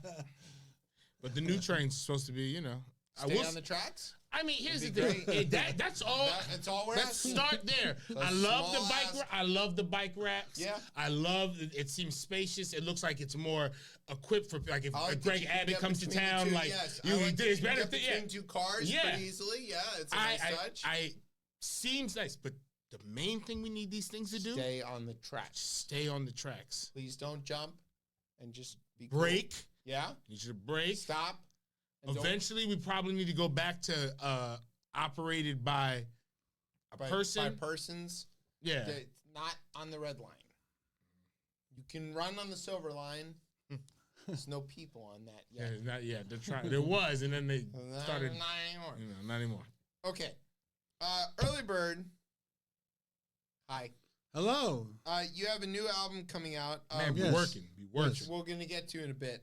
But we invited you here because we want to talk about another project that you did using AI. Yes, I have a lot of friends who went to art school, and a lot of them have been kind of frustrated with art, and then the visual AI art came out, and that kind of reinvigorated their love or their passion for art because they were kind of burnt out on doing art, and then being able to generate stuff through some of these programs to do visuals. You can do video, you can do Photoshop elements, you can generate stuff. And then my friend who has been reinvigorated by making videos, my friend Jeff, shout out to Jeff, he sent me this program where you type words in and it makes music for you. So we made a couple of tracks. I found that if you let it generate the lyrics, it usually doesn't do a good job. It's still kind of learning how to write rap lyrics. Kind of does the like, I love Fruity Pebbles in a major way type of cadence, you know? But so I messed around with it when the level I'm at. I messed around with it when I got it for the first 4 hours, just messing around with it, just seeing the capabilities of it. And I was pretty taken aback by how good it did with interpreting my flow. And I mean, obviously I think a human can still rap better. It hadn't beat Kasparov. Deep Blue hasn't beat Kasparov yet, so we're still safe in the rap department. That's a chess joke. But it is pretty good. It's better than I thought it would be. It's not as clumsy as I thought it would be. So what really impressed me the most, and we'll get to this later, we got a couple segments that I generated that neither of these gentlemen have heard yet. Correct. Where Chip sent me some lyrics that he wrote, and I made them into snippets. It makes about a minute-long snippet for each thing that you generate. It only takes about 30 seconds to do. Wow. It'll make the beat. It does the raps. It has a voice that raps. It has a voice. It does the beat. You can describe like lo-fi, boom bap, old school. Wow. And it'll make a beat that sounds like that. That's like when you go to the YouTube and when you go to YouTube and you're like Alchemist type beat. Yes. you can't do that on the AI. But it's the same. You can tell it like lo-fi. You can't use a name though. It knows enough. It knows enough. It's been trained on. I'm sure it's listened to thousands of hours. Yeah. Well, and as we're doing this, we're making it smarter. So, but you made a whole album out of it. I did, and then I took it down because I needed to take a step back. I was just messing around with it just to see what reaction I would get. So I'm one of the few people that got to hear this because you heard it, and then I took it down. Out, and I was like, I sent you a message almost right away. Yeah. I was like, this is dangerously good. I think that might have been the exact words that I said. This is dangerously good and radio playable. Yeah. Because the it thing sounds that like really something that goes on the radio. The thing that really moved the needle for me, and I have one track at the end we'll probably play. I made one where I wrote an R&B song, and the level of singing on it, I played it for people, and I'm like, that's a robot. And people are like, that's not a robot. Wow. It just, it sings on key. The phrasing could maybe be worked with a little bit, but if you were doing a demo for like a pop star, you could write something in here and then have the pop star use it as a vocal guide. So it's there. Did you have to do any fine tuning at all for it? Or is that just the first try it spit it out then? It spits. You put the lyrics in, then you describe what you want the song to sound like. Okay. And then it'll give you two versions, and none of them are longer than like 2 minutes. Okay. And what I did, I had to take a step back from it because it was kind of freaking me out. But I did make one song, and then I isolated the vocals, and I made a beat a traditional way and tried to add my own lyrics to it. But I don't know what I'm doing with music and this technology yet. I haven't really put a lot of time into it. I've just been messing around with it, just kicking the tires. So we have some lyrics that Chip has written. We have, I think, 4 songs with Chip lyrics. 3 of them are raps. One of them it actually started singing. Wow. We have I want to know what part of these bars it's starting to sing.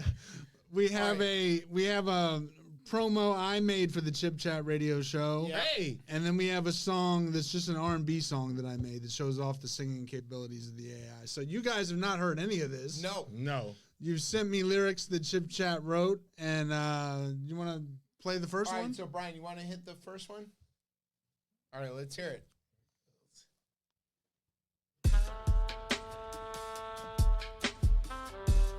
This is from my upcoming album. This is the wrong track. Not that one. Yeah, that's the wrong track. Go to chipchat.mp3. I have it in the script. That sounds good. We coming to the track feeling kind of hyper. The known leaders of the Beltway radio make the ladies say yeah and the fellas say yo. We're trying out this new A, I call it the new method. Separate, and we would probably call this track tepid. We don't care that the robot is rapping, as long as it gets the place toe tap. Our man Bird did the digital like a Bobby. The software did the beat like it's a new hobby. Musicians make music with what they have available. The robot can make nearly anything sellable. If this new song becomes a big hit, Earleybird and his beat collect half the profit. Hits climb north and sometimes birds fly south. Nothing that you're hearing came out of my mouth. This is Chip's robot and his voice is kind of whack, but at least it took no effort get him on the track. There you go. Chip's rap dreams are alive. Yeah, that's dangerous. All right, first of all, did I write something pretty decent? Yes. Okay, yes, I will get. We'll get 2 bells on that one there. I would have to listen to that multiple times. Hit it again, Brian. Wait, no, what? We have other versions of it. I want to take just that one in. I was listening to see if it hit the fellas, and it would say, yo.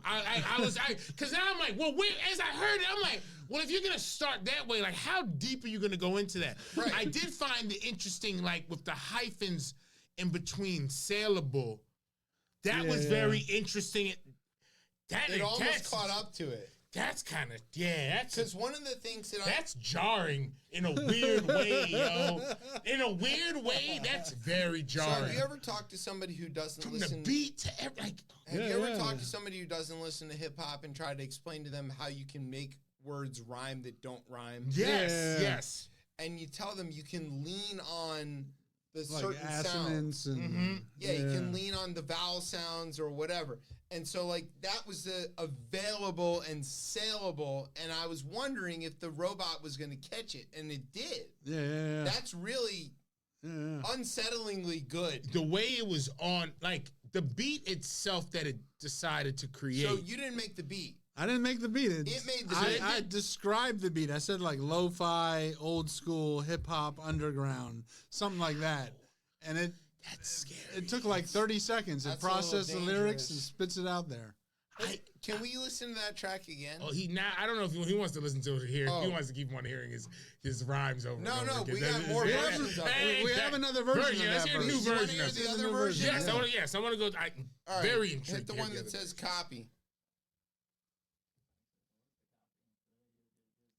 Okay. On cipher, we coming to the track feeling kinda hyper. The known leaders of the Beltway radio make the ladies say yeah and the fellas say yo. We're trying out this new AI, call it the new method. Separate in the woo would probably call this track tepid. We don't care that the robot is rapping, as long as it gets the place toe tapping. Our man Bird did the digital like a Bobby. The software did the beat like it's a new hobby. Musicians make music with what they have available, and the robot can make nearly anything sellable. If this new song becomes a big hit, Earleybird and his beat collect half the profit. Hits climb north and sometimes birds fly south, but nothing that you're hearing came out of my mouth.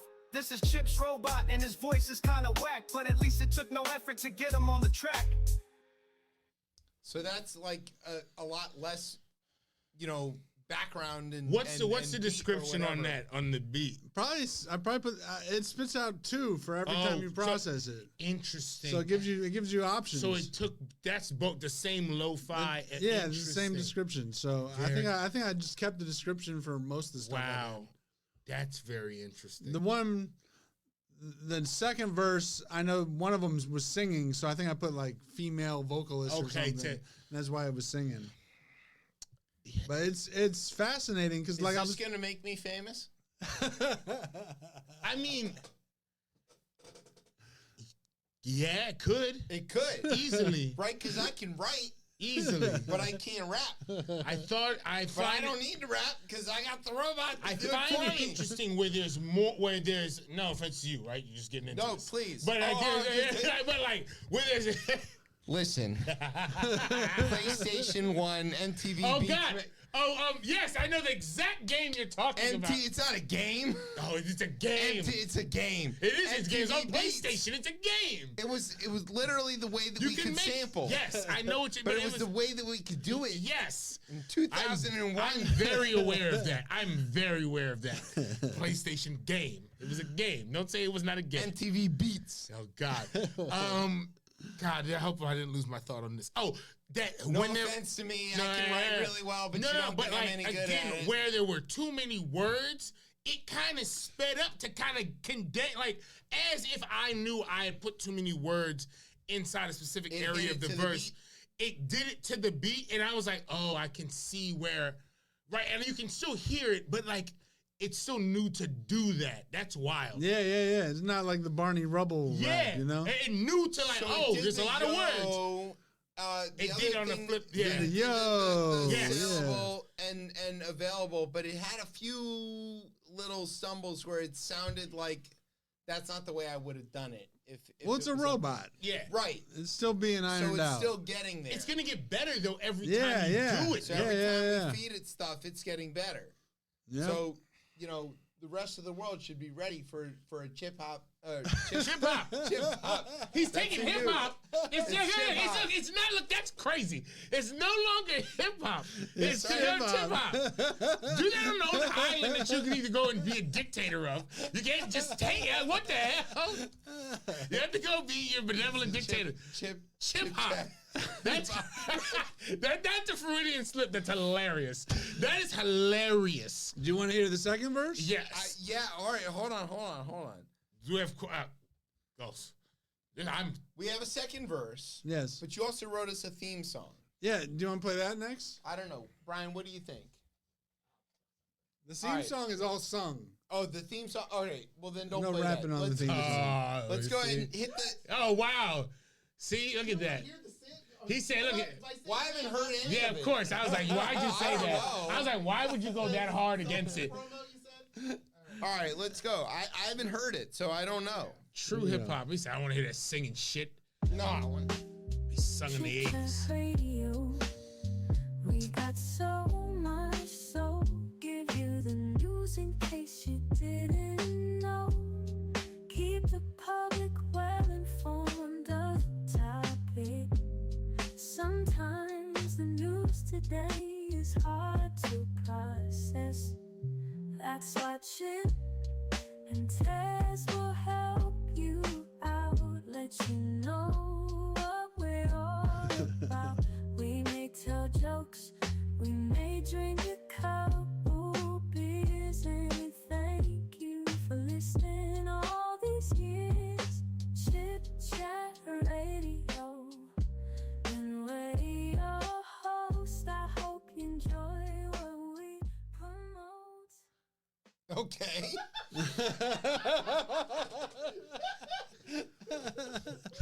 That's something. Oh. They're giving me so you wrote the lyrics, right? I wrote the lyrics. Okay. Yeah. All right. So much. It came up with the melody and everything. Yeah. And like even down to like it picked its own EQ and mix of that, right, too. Even that is crazy in itself. You didn't balance that No, at I all. didn't do anything to it. There's no production. No production at all. Just describing the beat. That's some audiophile shit to be listening to the mix of it. But I think that's important that it knows to take the lyrics, the prompt, and then like to even still find like I didn't think it would find like the actual like because that song is EQ'd and sounds a certain way, right? Like, there's a sound to that. The drink a few beers. Yeah. There's a sound to like how that was done, and jeez, oh man. I think I used the prompt like neo soul and female vocalist. Right, and it. Wow. I'm a little lost for words our here. show, so thank you. Yes, yes. That's very, very much on. Yes, perfect. Definitely what we do here. All right. Two more raps. There's one more rap with the second verse, and there's a version of it singing the second verse. All right. I'm a little worried to hear what these sound like. Crazy. Another chapter in history, another verse. Trump promises political violence, but no hers. MTG and Shapiro try to rap, but don't rehearse. These right-wing nuts can't get any better. Just this is very Alex Jones. Sorry. The Republic, like Tez on the golf course. It ain't private, just public. When we have a drink in the bar, it's not beer, it's a public. It's hard to get something to rhyme with this subject. If we get famous, we can give a shout out to Brian. To get us out on time is what he'd be trying. The show is like a custom feathered avian in those words. How can we stay late when our guest is Earleybird? In conclusion, the message is to go out and serve folks. Whether that's through art, music, or if you just tell jokes. We seek to medicate your ears, hope you eradicate your fears. And thanks for sticking with us through all of these years. That it knew to do that. That it knew to do that on the end of that. To do that on the 4 at the end of the verse is kind of insane. That it knows, it listens to that, and like. My favorite thing is that it got trying Brian and on time to rhyme. Back to that point of like taking words and knowing how to like that I sound in the verb and. That's crazy. And that it got subject to rhyme with public. Yeah. Which I wrote it that way because I know that I can do that as a human being, but I didn't think that the robot could do that. Another chapter in the history, but that's where it got a little Alex Jonesy right there on that one, but with a neo soul vibe. Which this is why it's dangerous because then you can start doing that. Yeah, I mean, it's not a complicated lyric. Right. Right, I didn't. Of course, yeah, exactly. But I specifically wrote it to rhyme at the end of the bar and across the bar. But even the vocal inflections as well too is crazy. But that's why I wanted to test if it was going to do that because if it's got the medicated and eradicated, and then fears and ears, right? So that's a double rhyme. That's across the bar and at the end of the bar. Right. And it got it.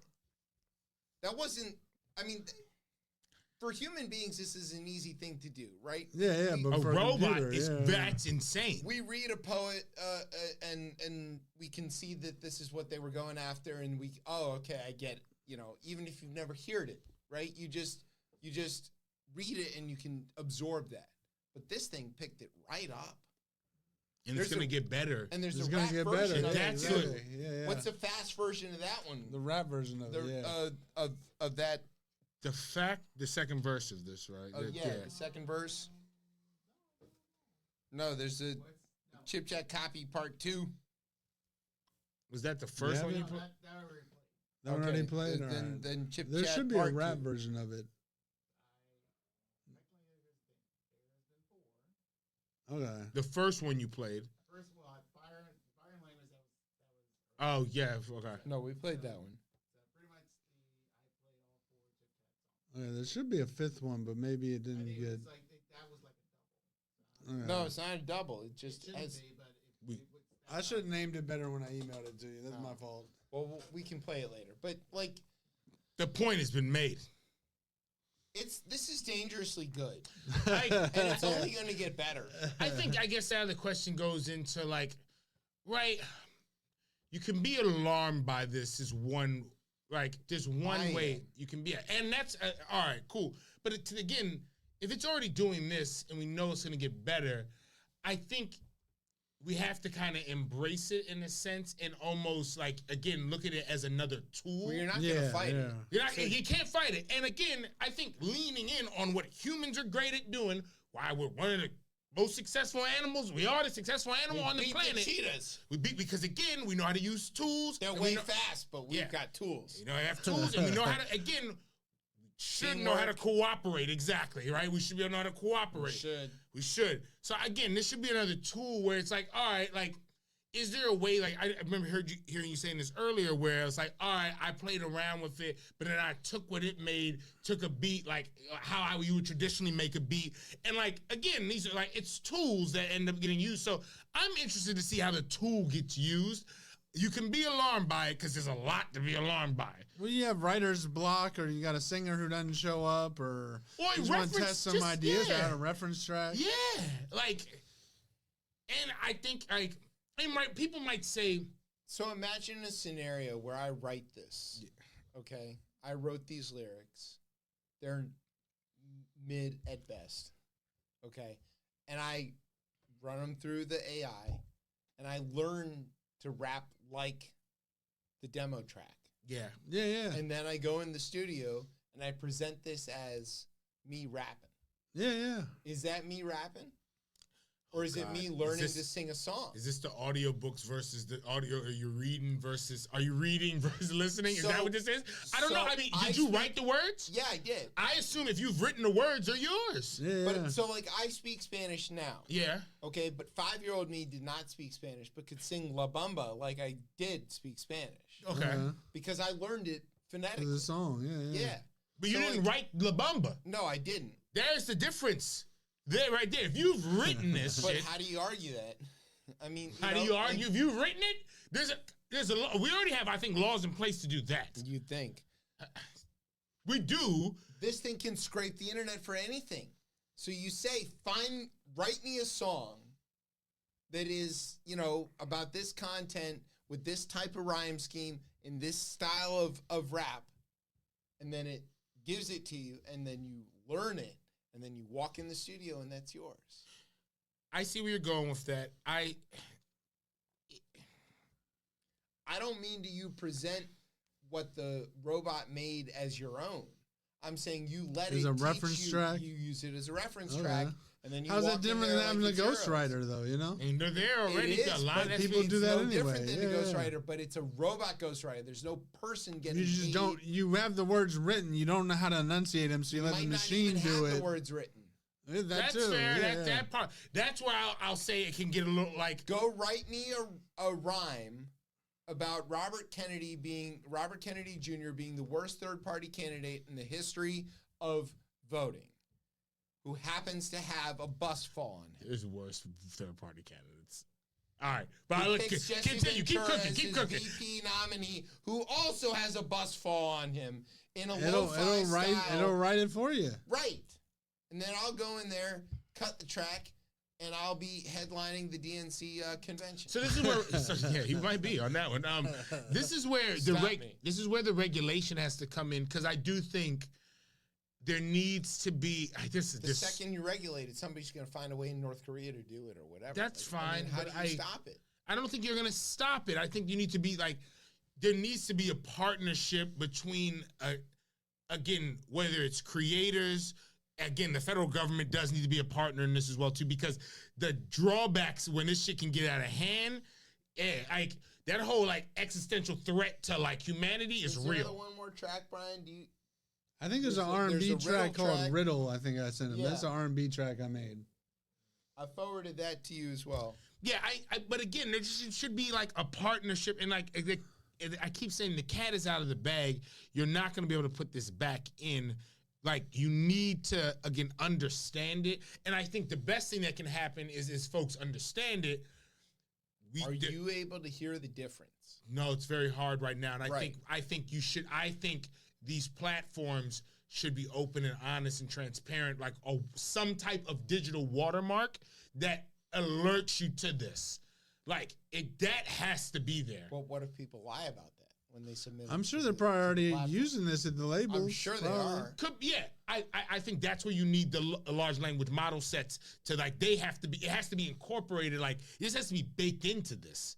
What if somebody just goes around that? What if they make something that's not within those parameters? You know, it's zeros and ones. So at a certain point, you should be able to identify this shit. There's gonna be some way of doing that because as this technology advances, it's just markets how they work. There's gonna be other technology that needs to suss it out. That's just how it works. That's what it's going to have to be. It's going to be that. The same when someone is creating AI, someone out there is like, shit, I'm going to make a lot of money by something that can identify AI. Like that, it has to be happening. It's like Shazam for AI. I'm telling there you go. Exactly. Very simple. Shazai. Yeah. Shouldn't have said that on the radio. Should have kept that one in heart and figured that out yourself. No, yeah, now, you should have. They're going to steal it. Yeah, exactly. Exactly. That shit. Like, you should have kept that one to yourself. Let's see if this is it. All right. Yeah, let's see this work. Go ahead, Brian. You were a billionaire. Sorry. I didn't even have to write the code for it. The AI could have. I think this is one of the ones with the rapping on it. Another chapter in history, another verse. Trump promises political violence, but no hearse. MTG and Shapiro try to rap, but don't rehearse. These right-wing nuts can't get any better, just worse. Tez and Chip out here trying to save the republic like Tez on the golf course. It ain't private, just public. When we have a drink in the bar, it's not beer, it's a public. It's hard to get something to rhyme with this subject. If we get famous, we can give a shout out to Brian. To get us out on time is what he be trying. The show is like a custom feather avian that knows words. How can we stay late when our guest is Earleybird? In conclusion, the message is to go out and serve folks, whether that's through art, music, or if you just tell jokes. Seek to medicate your ears, hope you eradicate your fears. Thanks for sticking with us through all these years. When it advances, though, right, it's gonna say, or if you tell jokes and remove, it's gonna give like Grammarly suggest that's where it's gonna go. I can look at this and I can hear it, and I'm like, oh my god, I can already see what adjust it a little when bit. It starts to adjusting it. Oh god, because if you were to read that, and rhyme it, it's not far off. No, not at all. Not at all. That one was really different. The way it rhymed, Tryon, and Brian. Okay. The hyphen, how the hyphen play, because now I'd be interested to see like, what if you put like 3 hyphens in it? What is it gonna do there? Like, what would it do? It's gonna speak like a person. Like it. But what does that like mean? us. What does it think when it sees like if you extended the hyphens out? Will it know? Like, does it know what? Do you Take know a what pause. you? Yeah, like running a pregnant pause or something. every example of hip hop it can find, and it's trying to see what's the most likely thing about how that would rhyme. It's got all the 50 years of reference to pull from, you know? And what is so it from? And then also too, you think as well too, even lyrics like from Genius to what was the one I used to print? What is it? Original Hip Hop Archive. Lyric Archive. That one. The green site. It was green. Yeah. Very early internet. But yeah, like it has the lyrics there. Yeah, wow. And it's got all of the reference tracks. Yeah. And it can scrape YouTube and listen to all of these things. They have the technology now where you can separate the tracks and just get the vocal tracks. So right. you can do that too. So it's listening to the inflection and the tone. Intonation, all that. Yes, all of that. I would be if I was a real MC, I would be very worried. No way in hell. No way in hell. That's where the challenge is. Like, exactly, right? Like, how do you make something human then? If an AI can do it, what do I have to adapt to my process to make it more human, you know?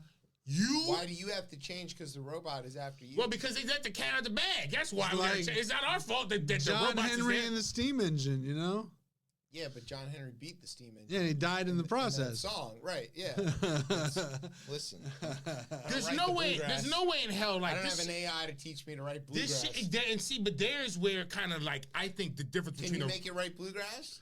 Well, you can make it any genre, but the thing I think that really is going to carry the torch is the younger generation, because they're built into this. This isn't like. Right. We have a process we've been doing. I've been making music like almost 30 years. So I have a process I've been doing. I've been refining. The young generation, this is how it is. It's just, that's the way music is. It's on the internet. They know the internet. and they're going to take this, and who knows what they're going to do with it, but it'll probably.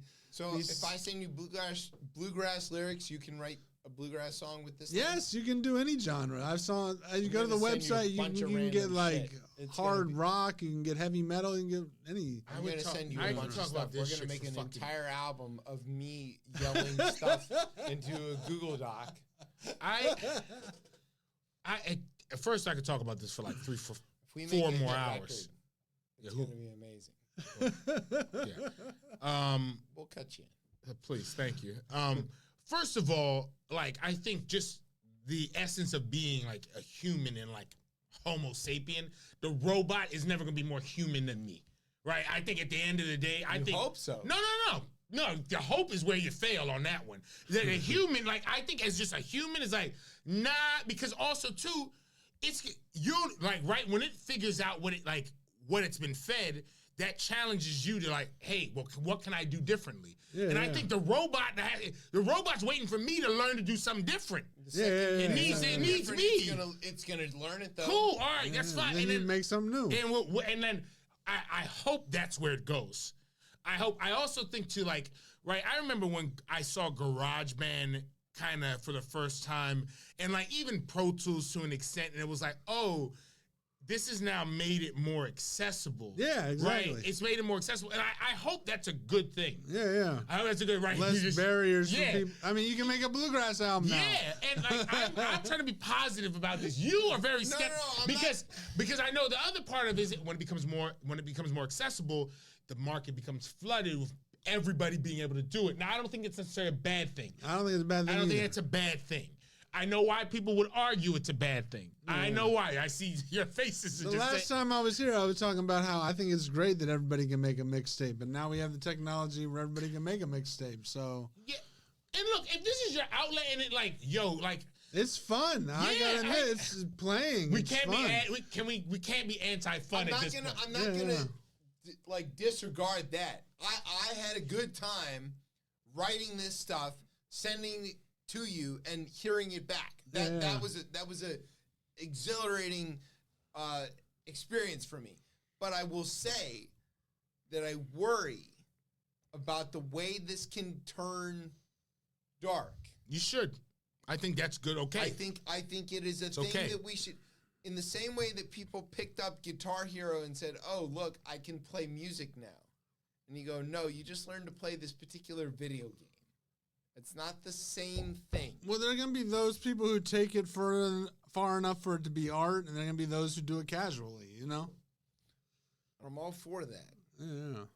The malicious actors, I think, is where That's where I'm very, very worried. Like copying somebody famous. They already did that with the Drake. The Weekend one? Yeah. I'm just... People's ability to discern the difference between reality and fiction is already at the lowest it's been in my lifetime. It's going to get lower. And it's going to get lower. And we are going to be in a world, if you look at, there are other countries that are already there. Yeah. Right? There are places, Pakistan is a really good example. I lean on that heavily on the show, but this is a good example because I know people from there and this is what they tell me. Nobody there trusts anything. Oh, wow. There's no agreed upon reality. All right? That is a disaster. It's a disaster for politics. It's a disaster for art. It's a disaster for literature. It's a disaster for everything. Where something comes out and people go, that's fake. That's phony. Somebody made that with the computer. They did it in their basement with the iPhone or whatever. And it just is not, there's not that making something with your iPhone is somehow inherently bad, but if somebody worked really hard on producing a song or something and everybody dismisses it as fake because the rest of the ecosystem is flooding the zone with a bunch of fake stuff, that person's whole work is just discounted. Well, music is already devalued to the point where people don't even pay for it anymore. So, I mean, good points. I mean, you're right. How lower can the bar go? That's nihilistic. A little bit, but I think it's that we shouldn't contribute. No, to but it? it's that this tool can't take it really any lower. Like if we're just focusing on music alone, someone should be able to take this from music. Like if we're just doing music alone, right? Let's take out the deep fakes that could go on and show that nuclear bomb or something has went off. So I get that piece. Yeah, that's all right. Okay. That's a little different. All right, let's remove that. But for music, as a tool in music, it's another tool, and like technology has been progressing from the beginning. I'm pretty sure, again, the printing press, kind of bad. People print bad books. There's been bad books. It's been, like, again, written text. As technology advances, we have to deal with this. And again, one thing that we have, and not always the greatest, and it's sometimes taking us a long time, but through every iteration of this in history, as humans, we've dealt with this shit. And we keep moving on. Like, and there'll be more shit. Like the radio came out. The radio came out and everybody thought that the War of the Worlds was a real broadcast. I'm not like anti-technology. I'm not but I'm not being a Luddite and saying like this is a problem. I'm saying that we're building systems that can defeat our bullshit filters faster than we're building our bullshit filters. Fair. I'll give that. I'll take that. We are at a risk of a place where somebody like me, who does not have the experience of being an MC, can plausibly create music that represents as if I am, while also plausibly creating music as if I grew up in the valley, the Shenandoah Valley, which I did not. I could do both at the same time with one set of lyrics. Yeah, I mean, it's music. What's the harm in that? Because authenticity matters. It does. And it will still matter, but this is just another avenue. There are, I think, 200,000 songs uploaded like every day to like Spotify. Like 90% of them have like no one even listened to them. So, it's a struggle to be heard anyway, you know? Remember when Macklemore hit? Number one, he hit it twice. Yeah. Yeah. And everybody's like, what the fuck is this? And then it turned out, and he meant it earnestly. To give him his credit, he wasn't like surfing on somebody else's wave or anything like that. He was trying to like join in, and he's not trying to eclipse a culture or anything like that. He actually put some of the founding rappers on his next record after he got popular. He did everything he could to try to make amends for it after the fact. But what happened was backlash. He made a record that was in the style of something, and people got hip to it, and then they saw who made it, and then they had a reaction to it that was different. Well, hip-hop's always had this authenticity level of purity versus non-purist. But it's not the only genre that has it. What I'm saying is that you have this problem where this could happen, and now we have a tool that can make somebody less talented than Macklemore. But people are always going to argue back and forth on this. It's not like that. There'll be people who will say like, "Oh, that's just going to be there. Oh, you did this with AI." Like the same way people would be like, "Oh, but what if you did it earnestly and people say that's AI?" Okay.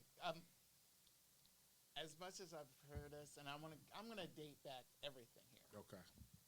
Brian's a lot older than I'm a lot older. Okay. Older than you think. He was born in 1913. Everybody in this room knows about Milli Vanilli. Oh, yes. Okay.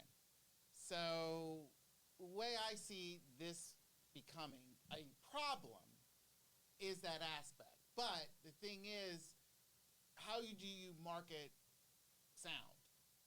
I mean, mind you, the beat's good. The person who's rapping or singing sounds like someone that you probably would robot. know and be Can't familiar go on with. tour. But the thing is it's like, how do you visually market this? I mean, you still have music videos, even though it's not. There's MTV is dead and the box is gone and all that stuff. They tried making a AI rapper, FN Mecca. I don't know if you remember him. It was quickly, the plug was pulled because he couldn't restrain himself from saying a particular word. Of course. Of course. I was thinking that of me. I said, AI rapper. I said, I know what he was saying. But they signed him to a deal and then they dropped him after the backlash. So I think that's an example of the BS fact detector that people have. Like, why are we going to buy an AI rapper? But they're trying it. They're trotting it out there. Throwing it at the wall, see if it sticks, you know? But unless you do something like the Gorillas. Right. If you do something like that, but when they go on tour, you actually see them. You know the band's there, and you do see a cartoon thing, as they're performing, but at least you are familiar that there's someone there. Something like this, where there's no actual human being, is problematic unless you're doing a virtual thing. Now, mind you, this could be good for, like a Michael Jackson or Whitney Houston type of tour. But the thing is like, would people be willing to pay whatever top dollar to go see a AI-generated Michael Jackson or Whitney Houston? If it's good, yes. Even if it's good or not. If it's good, if it's good, they're going. Everybody knows, let's say this, for those who have never seen them, either live or on television or whatever, they probably never seen them in total in person ever. No, you have a problem with that. Well, have you heard about Kiss? Shows. They're getting up in age, and they want to replace themselves with holograms of their younger selves. Well, I took my kids to see Kiss's last show in Baltimore. They played their final 2 shows in New York City at Madison Square Garden. So the third to last Kiss show, my kids were there. Okay. They have the holograms there? Nope. All right. They were there. And it was great. And my middle one is a huge fanatic and knows all the words to all the songs, and I was really proud of myself. Would you take them, or do you think they would go on their own power to see the hologram version if that was all that was available? No, he's going to preach purism, and they will not do that. No. No way in hell. No, Daddy told me no. Yeah, I think that's right. No. Raise my kids right. No, exactly. Next being a parent is communism. Remember the backlash when they had the Tupac hologram, you know? Yeah. I don't like that. It's just not, if you get to but be soon we will not be here, and people will be like, damn, everybody always talk about Tupac. And they're going to do that, and again, it won't be. Yo, I never saw Elvis, but I like to listen to Elvis. But we have the video documents. I went and saw Chuck Berry before he died just to be sure I saw him, even though he wasn't that great by then. And but what if you're out of the bottle? The genie's out of the bottle. Yeah, but I just... Well, to Brian's point, let's say we take these songs that I wrote, okay?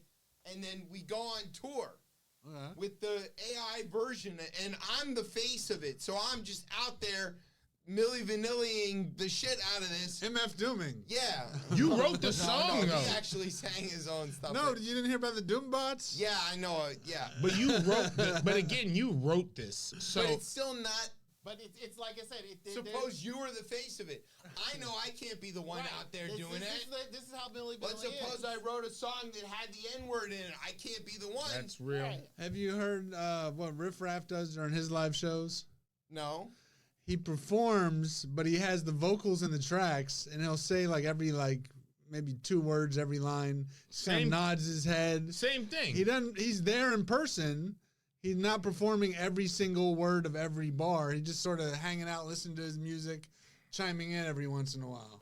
Let me add this. I don't think I'd go to that show. It was packed when he came to Springfield. Right. Well, but let me add this aspect. During COVID, the C word, as a lot of people would say. Is that the C word? Yeah. Whoa! Thank God, Brian. Whoa! Okay, but anyway, there's an artist that I really, really like. Her name is Tinashe. She was able to do a live show virtually. Pretty much she's doing, kind of like how 2K games are done. So she had balls all over her head and all that stuff so she can do dance and all this stuff. But the way it is, she's singing, she's performing. I heard it too. But visually, you'll see a computer-generated image of herself on. So she dances and it's like a cat VR capture kind of whatever. Yeah. It's like See This World from BET back in the day. You love referencing that. So it is like that. It's early. It's I know this artist. I've seen her perform in person. We know her visually. When it comes to something like this, I think it's to me, I feel mind you, everybody will flock to good beats and all that stuff, but how to properly sell this on a consistent basis. I think to our generation to sell it is a hard sell, but we got a generation of kids who watch other kids play video games online. I used to think that was crazy. I was like, have you ever been in someone's house when they playing video games and you can't? Yeah. And then when wait your turn, wait your turn. I'll never forget where I saw that for the first time. I was working retail. I remember like on a break, and I remember seeing someone. I was like, are they watching someone else play a video game? That goes against the whole type of like. Even sitting around waiting for someone to finish Madden back in the day was excruciating. Okay, I remember trying to convince my little brother to watch me play Mario by telling him I'm going to make a cartoon happen on the TV. And so he wouldn't ask for the chance to grab the controller. No, you don't know how to do it. Watch the cartoon I'm about to make happen. I get it. This, again, it's not like... All right, so what you're saying is I'm about to be an international hip-hop superstar because I can ChipHop. write... ChipHop. Yeah, not hip-hop. ChipHop, man. ChipHop is coming. We should stop talking about this. End this whole show. Because right now, he's like, let me not give Brian a reason to. Oh, because he's like, yo. But again, you could easily, like, brand it, right? This ain't hip-hop. It's ChipHop. It's ChipHop. It's built off of chips, NVIDIA and shit. Forget your name, actual chips. The chips that are actually doing the work for this, not you. I'll have you 16 songs by the end of next week. There you go. Run it through the machine, and we're gonna make $1 million. Stick it, throw it against the wall, see if it sticks. 10%. That's a lot. That's fine. I'll take that. I'll take the other 90. No, you get. All right. Well, how are we gonna split? Brian, you get a little something. You get a little something. So, little something. Yeah, he told us not to do it. So that then he gets... all right, so Brian gets 5%, and you get 10%. That's 15, so it leaves us 85. All right, you get... I don't know. What's half of 85? 42 and a half. Something like that, yeah. Yeah, and I'll take the other 42 and a half. So we're there all we go. good. There we go. All right. That's fine. We all made the deal on 5 on streams, we'll get like one fraction of a penny. We'll split it 42.5%. You undervalue how amazing I am at writing lyrics. I want to hear the Bluegrass album. We'll do it too. We'll release them at the same time. See which one sells more. Stop me. 10% for doing Look nothing. At how easy it is. I'll All you take have to do is be here and be the face of do the nothing. other Exactly. Chip Chat albums. We'll release the Bluegrass albums. I'll be on the front of that. You can be on the front of the hip hop ones. Yeah. Not the hip hop ones, the chip hop ones. Chip hop ones. Yeah. I regret ever teaching anybody that. Yo, and you know what's going to be fucked up? It's going to work. No, but it's like, I could see 20 years from now or some shit, I'm going to hear chip hop. Yeah? I know that's going to happen. Years? Nah, 10. 10. But guess what, though? The waves will destroy it all. Yeah. The way electricity could watch. Nebraska will be fine. Look. It's not going to get different that type far, of hydropower. Yeah. It's not going to get that far. Wait till this look. Oh. All right, here's what we should do. We do need to play the Turtle Island song. Okay. Yes. We got Fire and Language. We got the Turtle Island song.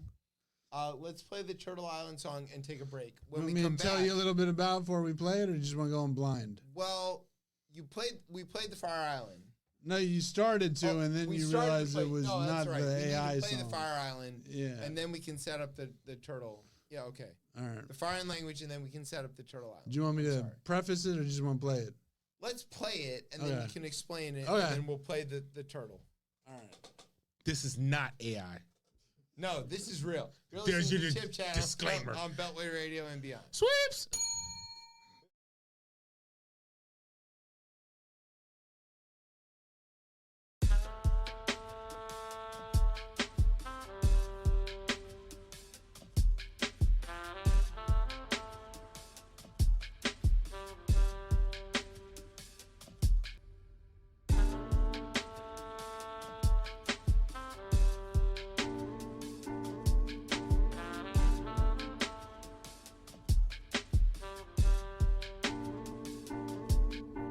A dark cave illuminated by flame. Lightning sparks on tree bark, burns the remains. We invent sharp tools to hunt meat, cut beef with blunt knives that mimic front teeth.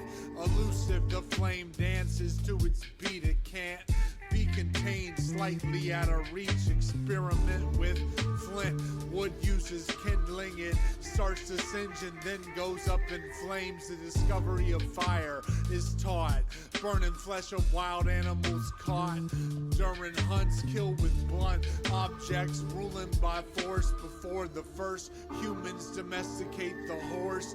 Fire during cold winter months meant warmth, which led to ancestors traveling north, telling stories in circles around campfires. We sing to the stars in the very first choirs.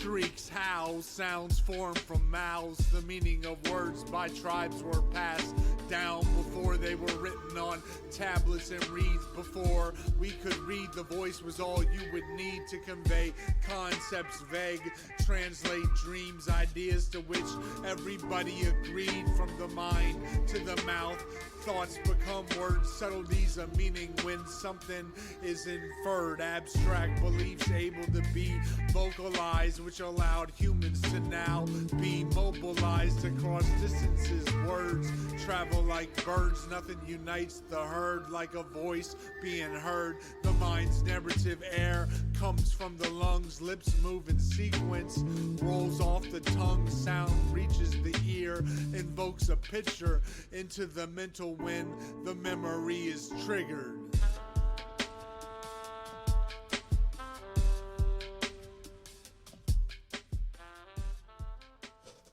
All right, welcome back to Chip Chat here on Beltway Radio and beyond. I'm your host, Chip. With me is Ted. What's popping up? That was our guest, Earleybird. Yes. All right, so that song is about the beginning of humanity. Yes, the invention of fire and the invention of language. The first verse is about fire. The second one's about language. So where does Dylon, who spits hot fire, fit Christ. in this? What is going on? That'd be thousands of years later. Oh, okay. I thought he might have been right there, you know. Spits hot fire. This is like the whole middle part of Yuval Noah Harari's great book, Sapiens. That was literally those two verses. Ty, that's exactly it right there. Yeah. The written word and like people talking and communicating. Yeah, that's a. To hell, how did you get to that top? Like, where did that come from? Basically, I'm manic depressive, so I have situations where I get a lot of energy, and then I have situations where I get real depressed. So I had a situation where I had a lot of energy. I had a weekend free. I had the concept to kind of go through history, and I wanted to. I know I'm a white man, and I'm kind of mansplaining history here, which has been done to death. But I wanted to touch on certain events in history that have happened since the beginning of invention of fire, the language. And I touched on things that I thought were relevant to our development as a species. And it's 10 tracks, 2 verses in each track, no choruses. And each track deals with something I think is relevant to the overall whole of the world and the species. Of course, most of it's probably Eurocentric because a lot of developments in technology funneled through, Europe. But I do talk about the pyramids. I talk about Cleopatra. I talk about there are things that are left out, which is when you write history, you're always leaving things out. And I'm aware as a white man, there are things I'm leaving out.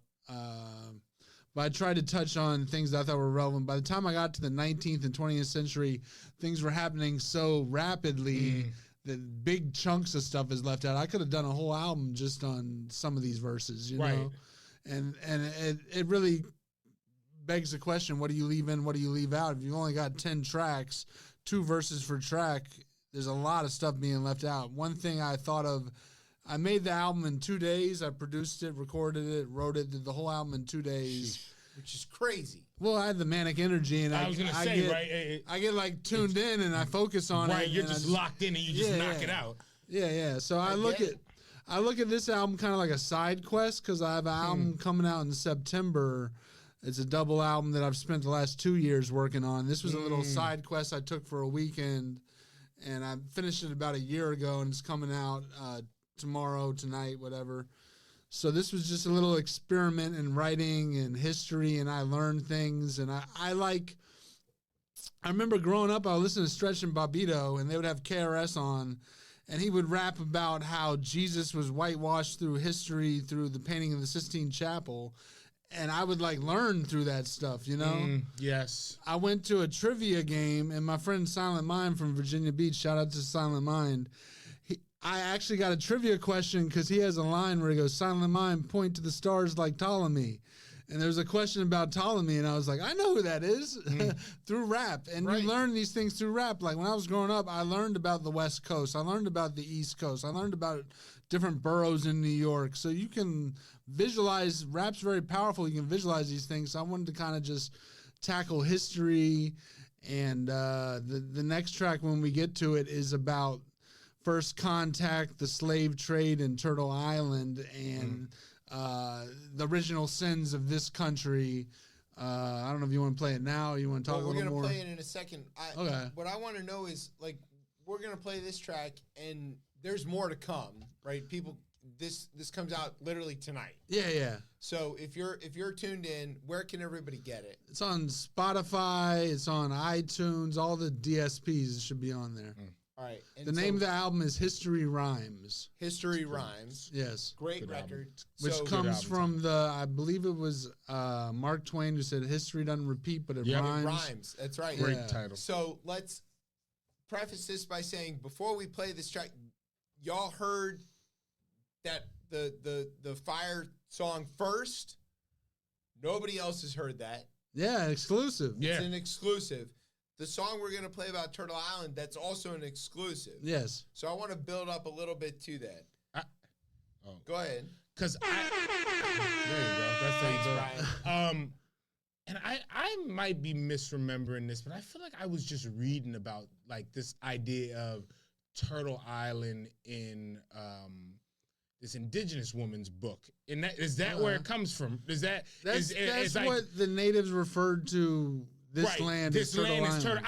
I'm more than I felt that's because it's almost right. It goes back to the whole concept of what stories that we tell. Yeah, and I could have said New World, right? Know? But the story of Turtle, I would implore people to look into that because number one, it's it's a really good story itself, and as an inception story of how humans would come to be on this.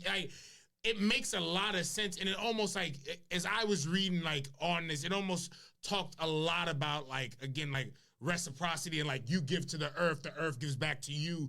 I'm very interested to hear what the song about this sounds like this. So I will preface it by saying I am a white guy, but I think it's important for white people to reconcile with these things in our country because often white people get defensive. They don't talk about this. True. So I kind of leaned into it. It might make people governors of Florida. It might make people feel a way to have a white guy talking about the slave trade and talking about first contact, but it's in our history. I can't gloss it over. I mean, I know they don't want our kids learning this stuff, but it's a dark part of our history, but it's vital to where we are now. So, all right. So here's what we're gonna do. We're gonna play the track, and then I do want to ask you about what you plan to do with this album in the future. So, without further ado, Brian, hit the track. Let's play Turtle Island and all of the things that come afterwards.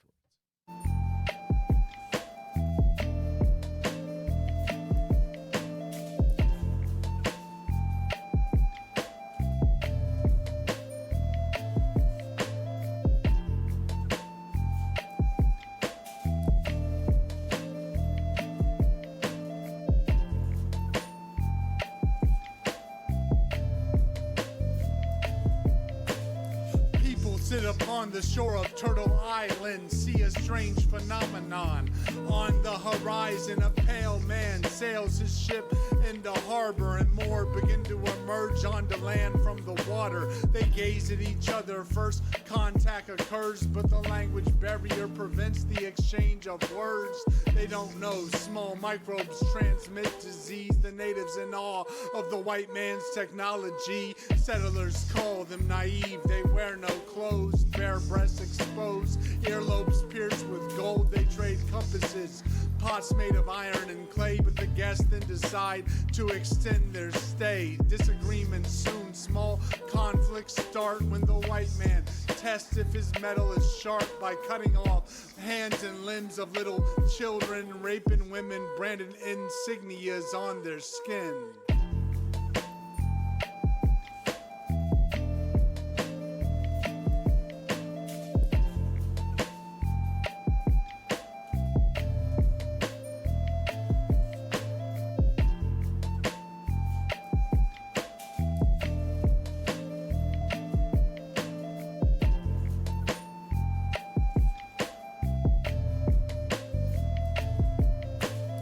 Kingdoms in Africa, all over the map, skin considered black. Colonizers begin to kidnap, trading flesh in the new world. Captives adapt, enslaved, put into a system where they're trapped with so-called merciless Indian savages. As cargo from Africa makes the middle passage safe, put upon auction blocks, traded like livestock, not allowed to be taught how to read. They were mocked, bought and sold, the names from their homelands forgotten. Now they sweat in fields harvesting sugar and cotton. Underground railroads, some people resist escape, led the north to freedom by Harriet. Others invent delicacies from parts of pig scraps, cornrows and hairstyles to depict maps. Endure horrific situations, families split, scars on the back of the enslaved hit with whips.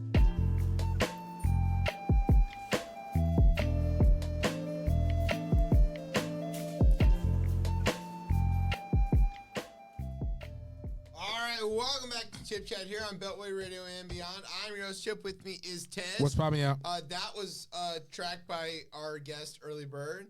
All right, that's a heavy one. Yeah, it is. That's probably the heaviest one on the whole album, actually. That's But it had to be heavy. I mean, dealing with the subject. Yeah. There's no other way to talk about it. I've only got 32 bars to talk about first contact, which led to near decimation of an entire people, and the slave trade. And those are two brutal topics. So it's rough. Yeah. And I'm a white guy talking about it too, so that makes it even more complicated. Well, let's just say that in certain states where these things aren't taught, right, or are not allowed to be taught, yeah.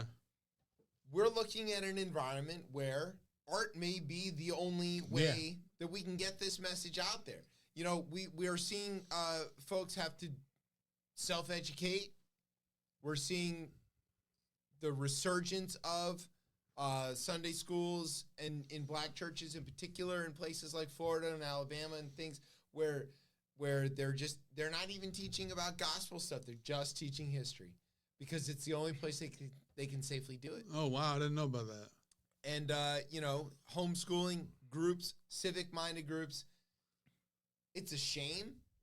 It shouldn't be that, but it is. And I think that, art plays a role in that because we can safely transmit, for now, we can safely transmit music and art as a way to teach that history.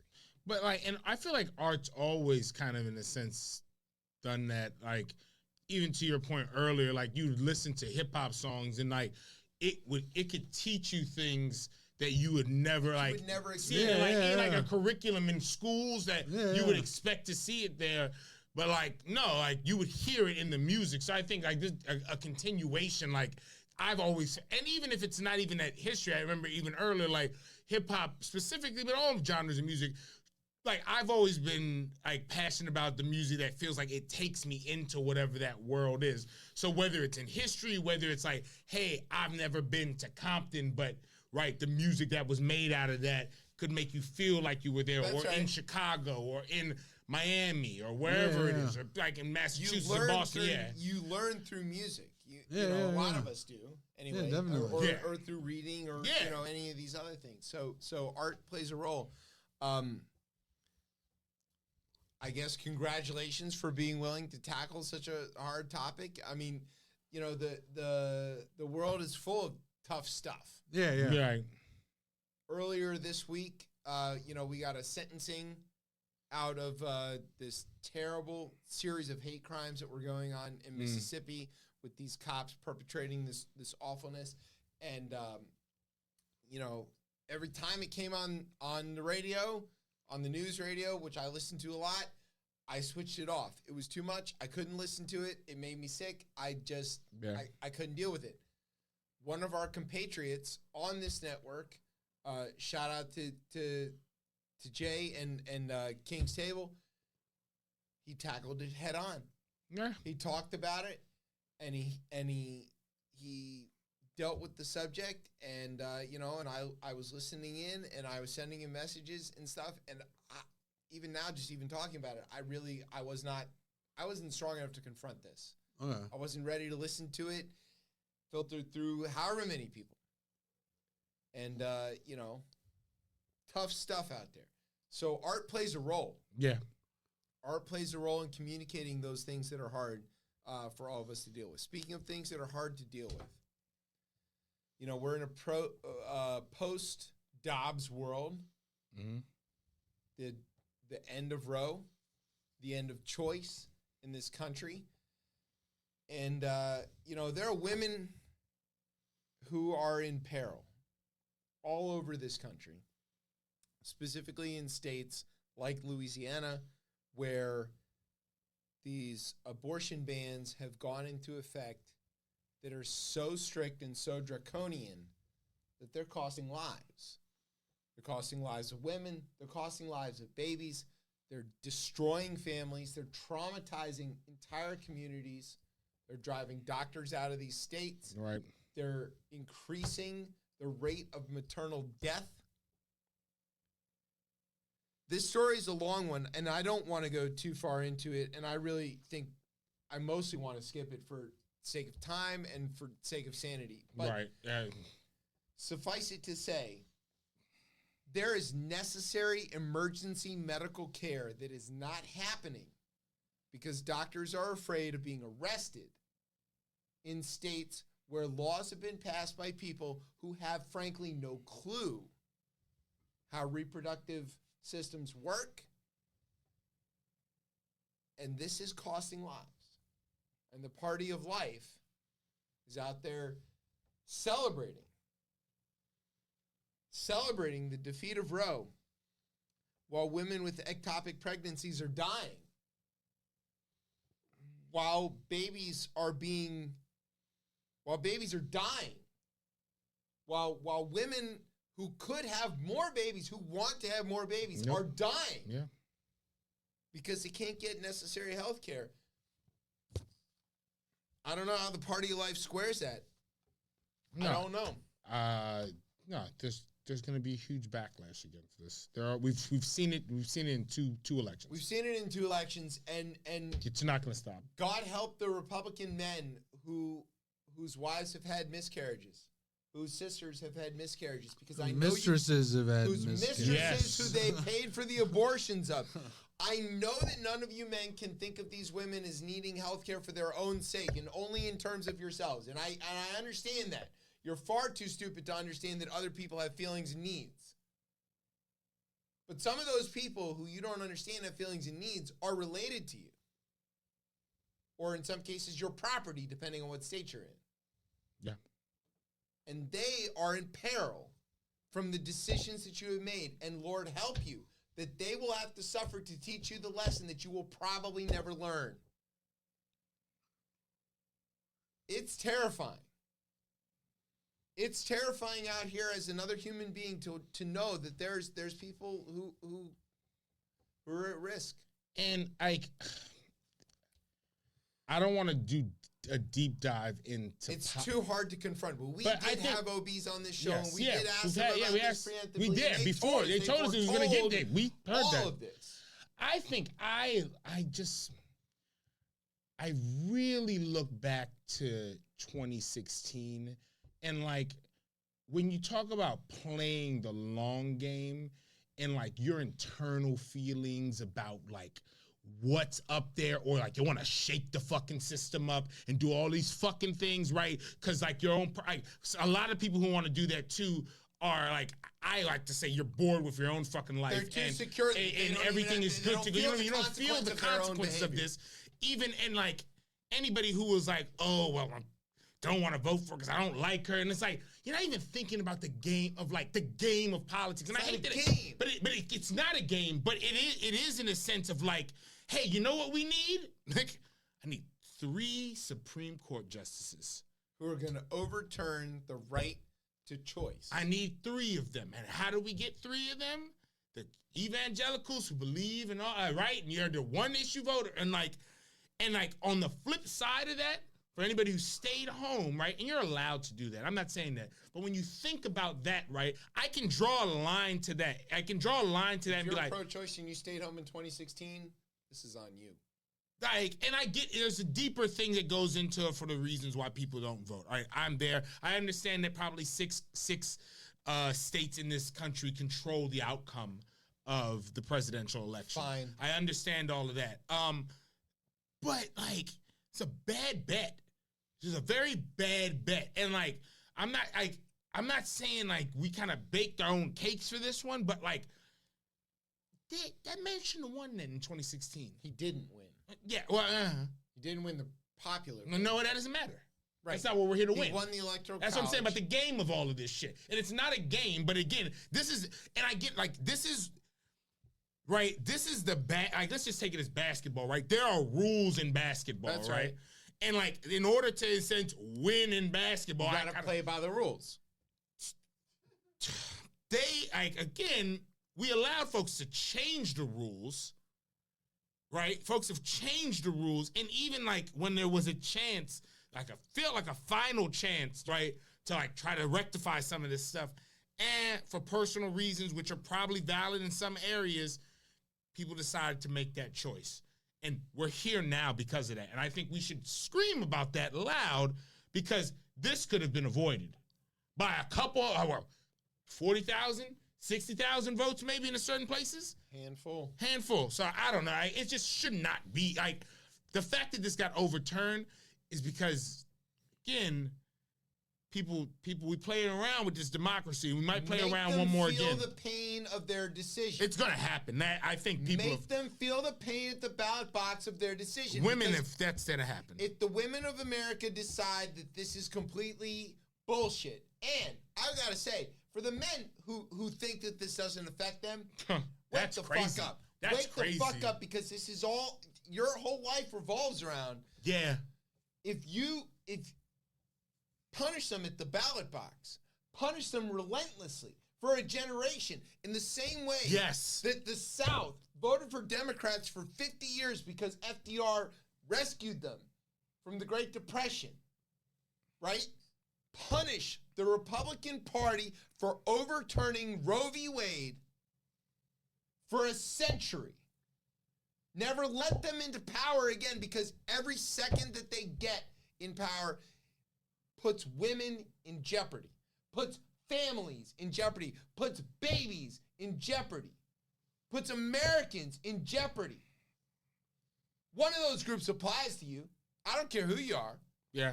Are you an American? Yes. Are you a person? Yeah. Do you know women? Yeah. I mean, do you care about babies? What the fuck is the matter with you? They caught the car, let the car run them over. Hard.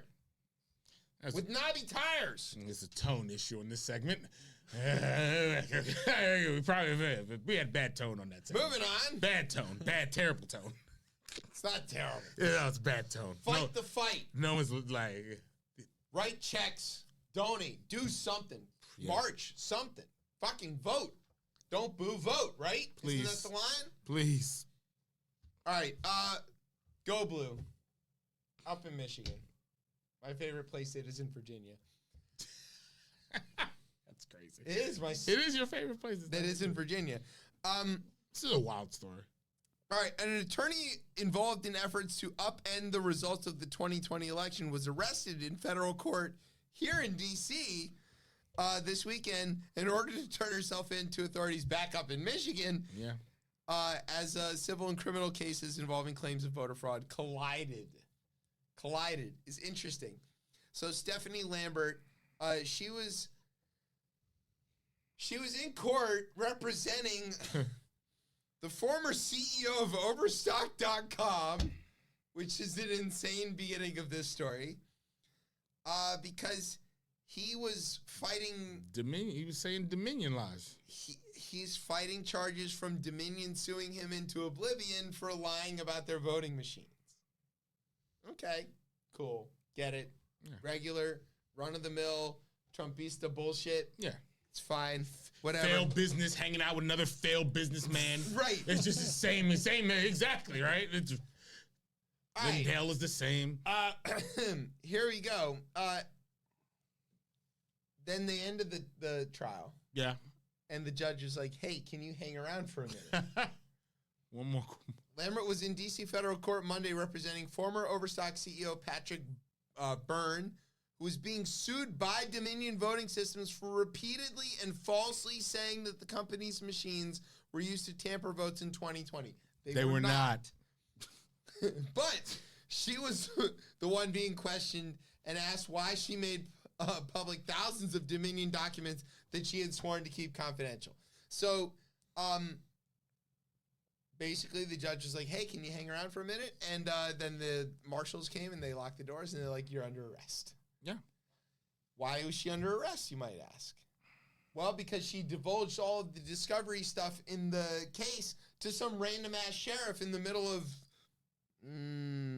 some other part of Michigan? Maybe Wisconsin. I don't know. One of those states that nobody cares about. And Southwestern Michigan. There you go. Ohio. Ha! No, Southwestern. I'm sorry. Wisconsin. So another state we don't like. So basically, yeah, what I do, I need them. You need Wisconsin? Yeah, they're one of the 6 states that matter. Oh yeah, just gracious. Well, I was thinking about college football. God, never. Oh my God. Oh yeah, it's okay. Cakes bake for November. So, in a civil suit, both sides are required to exchange evidence, right? Okay. Yes. And in most cases, the attorneys have to not give that to people who aren't involved in the case.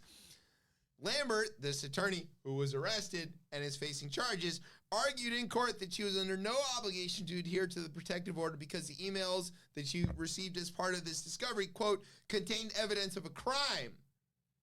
But so she gave them to some sheriff, but there was no evidence of any crime. She said it was like being handed a dead body as part of a case file. Documents, dead body. Specifically, she alleged that there was proof that, quote, Dominion conspired with foreign nationals in Serbia. This is going very well. This is to your point about when the lies go from it was in Venezuela, we disproved that, now we're in Serbia. She only recently became Byrne's lead attorney in Washington, but said in court that she had been helping with the case since last year and gained access to the documents sometime, quote, after the holidays. Given that she had them for weeks, it's not months. The judge ruled that the dead body analogy doesn't ring true. There's nothing there. She gave these documents to this guy. Okay. Who's the guy?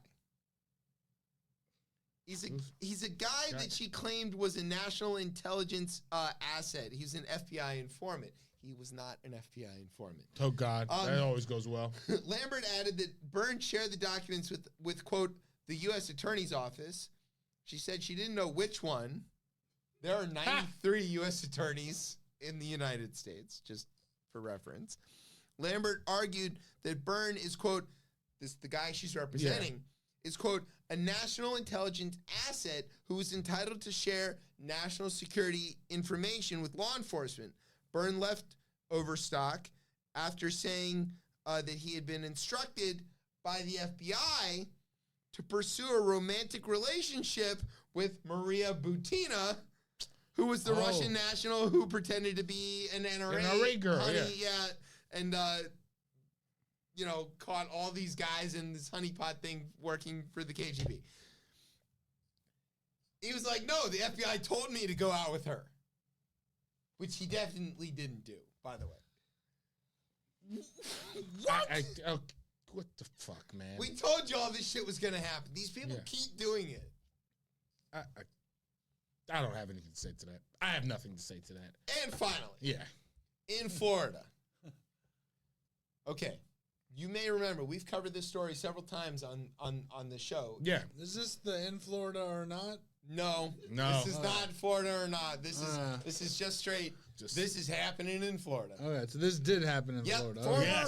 Former Florida GOP chairman Kristen Ziegler and his wife Bridget Ziegler, a Sarasota school board member and co-founder of the conservative group Moms for Liberty. They have filed a lawsuit seeking the bar release of records involved in her husband's criminal rape investigation. So her husband has been charged with rape. Yes. Just want to clarify that. He tried to rape their threesome partner. Because he was like, hey, we're going to have a threesome. And the partner was like, okay. And then he showed up and she was like, well, I'm really into it for your wife. And he's like, no dice, it's happening. And then he raped her. What? Wow. Yep. The once powerful Republican power couple sued the city of Sarasota and state's attorney's office specifically to prevent the release to the media of text messages that they sent to each other that were recovered by the police during the now closed investigation, which we've all already seen, by the way. Yeah, the party of family values. The Zieglers attached affidavits to the lawsuit claiming phone and text records and other content on social media accounts seized after the issuance of several search warrants were intended to be private and confidential. Well, not after they were seized in a warrant. No, that's over with. The lawsuit filed March 15th alleges that the Zieglers were, quote, concerned that other individuals and media outlets will most likely make or have already made requests for public records. Yes, they have already made. Y'all got caught. You can't bury this now. I mean, look, they're trying to do their best. What is it? Jerry Falwell Jr. Yeah, the pool boy. Yeah, it's the same shit, right? Yeah, I mean, he didn't write. I didn't hear any allegations of rape in that one, so it's a little bit different there. It took several months for the Florida GOP to oust this guy, by the way. Of course it did. Because they were like, well, he's fine. Matt Gaetz was like, no, keep him. Yeah, police. Yeah. Keep him, 17 years off the Venmo.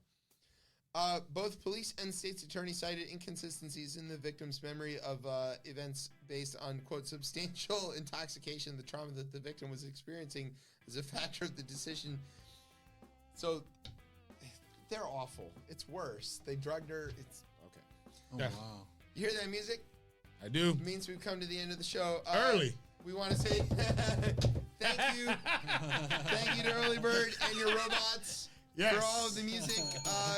Go get the album. Where can everybody get the album? It's on Spotify. If you want to pay money, you can go to iTunes. You can buy it on iTunes.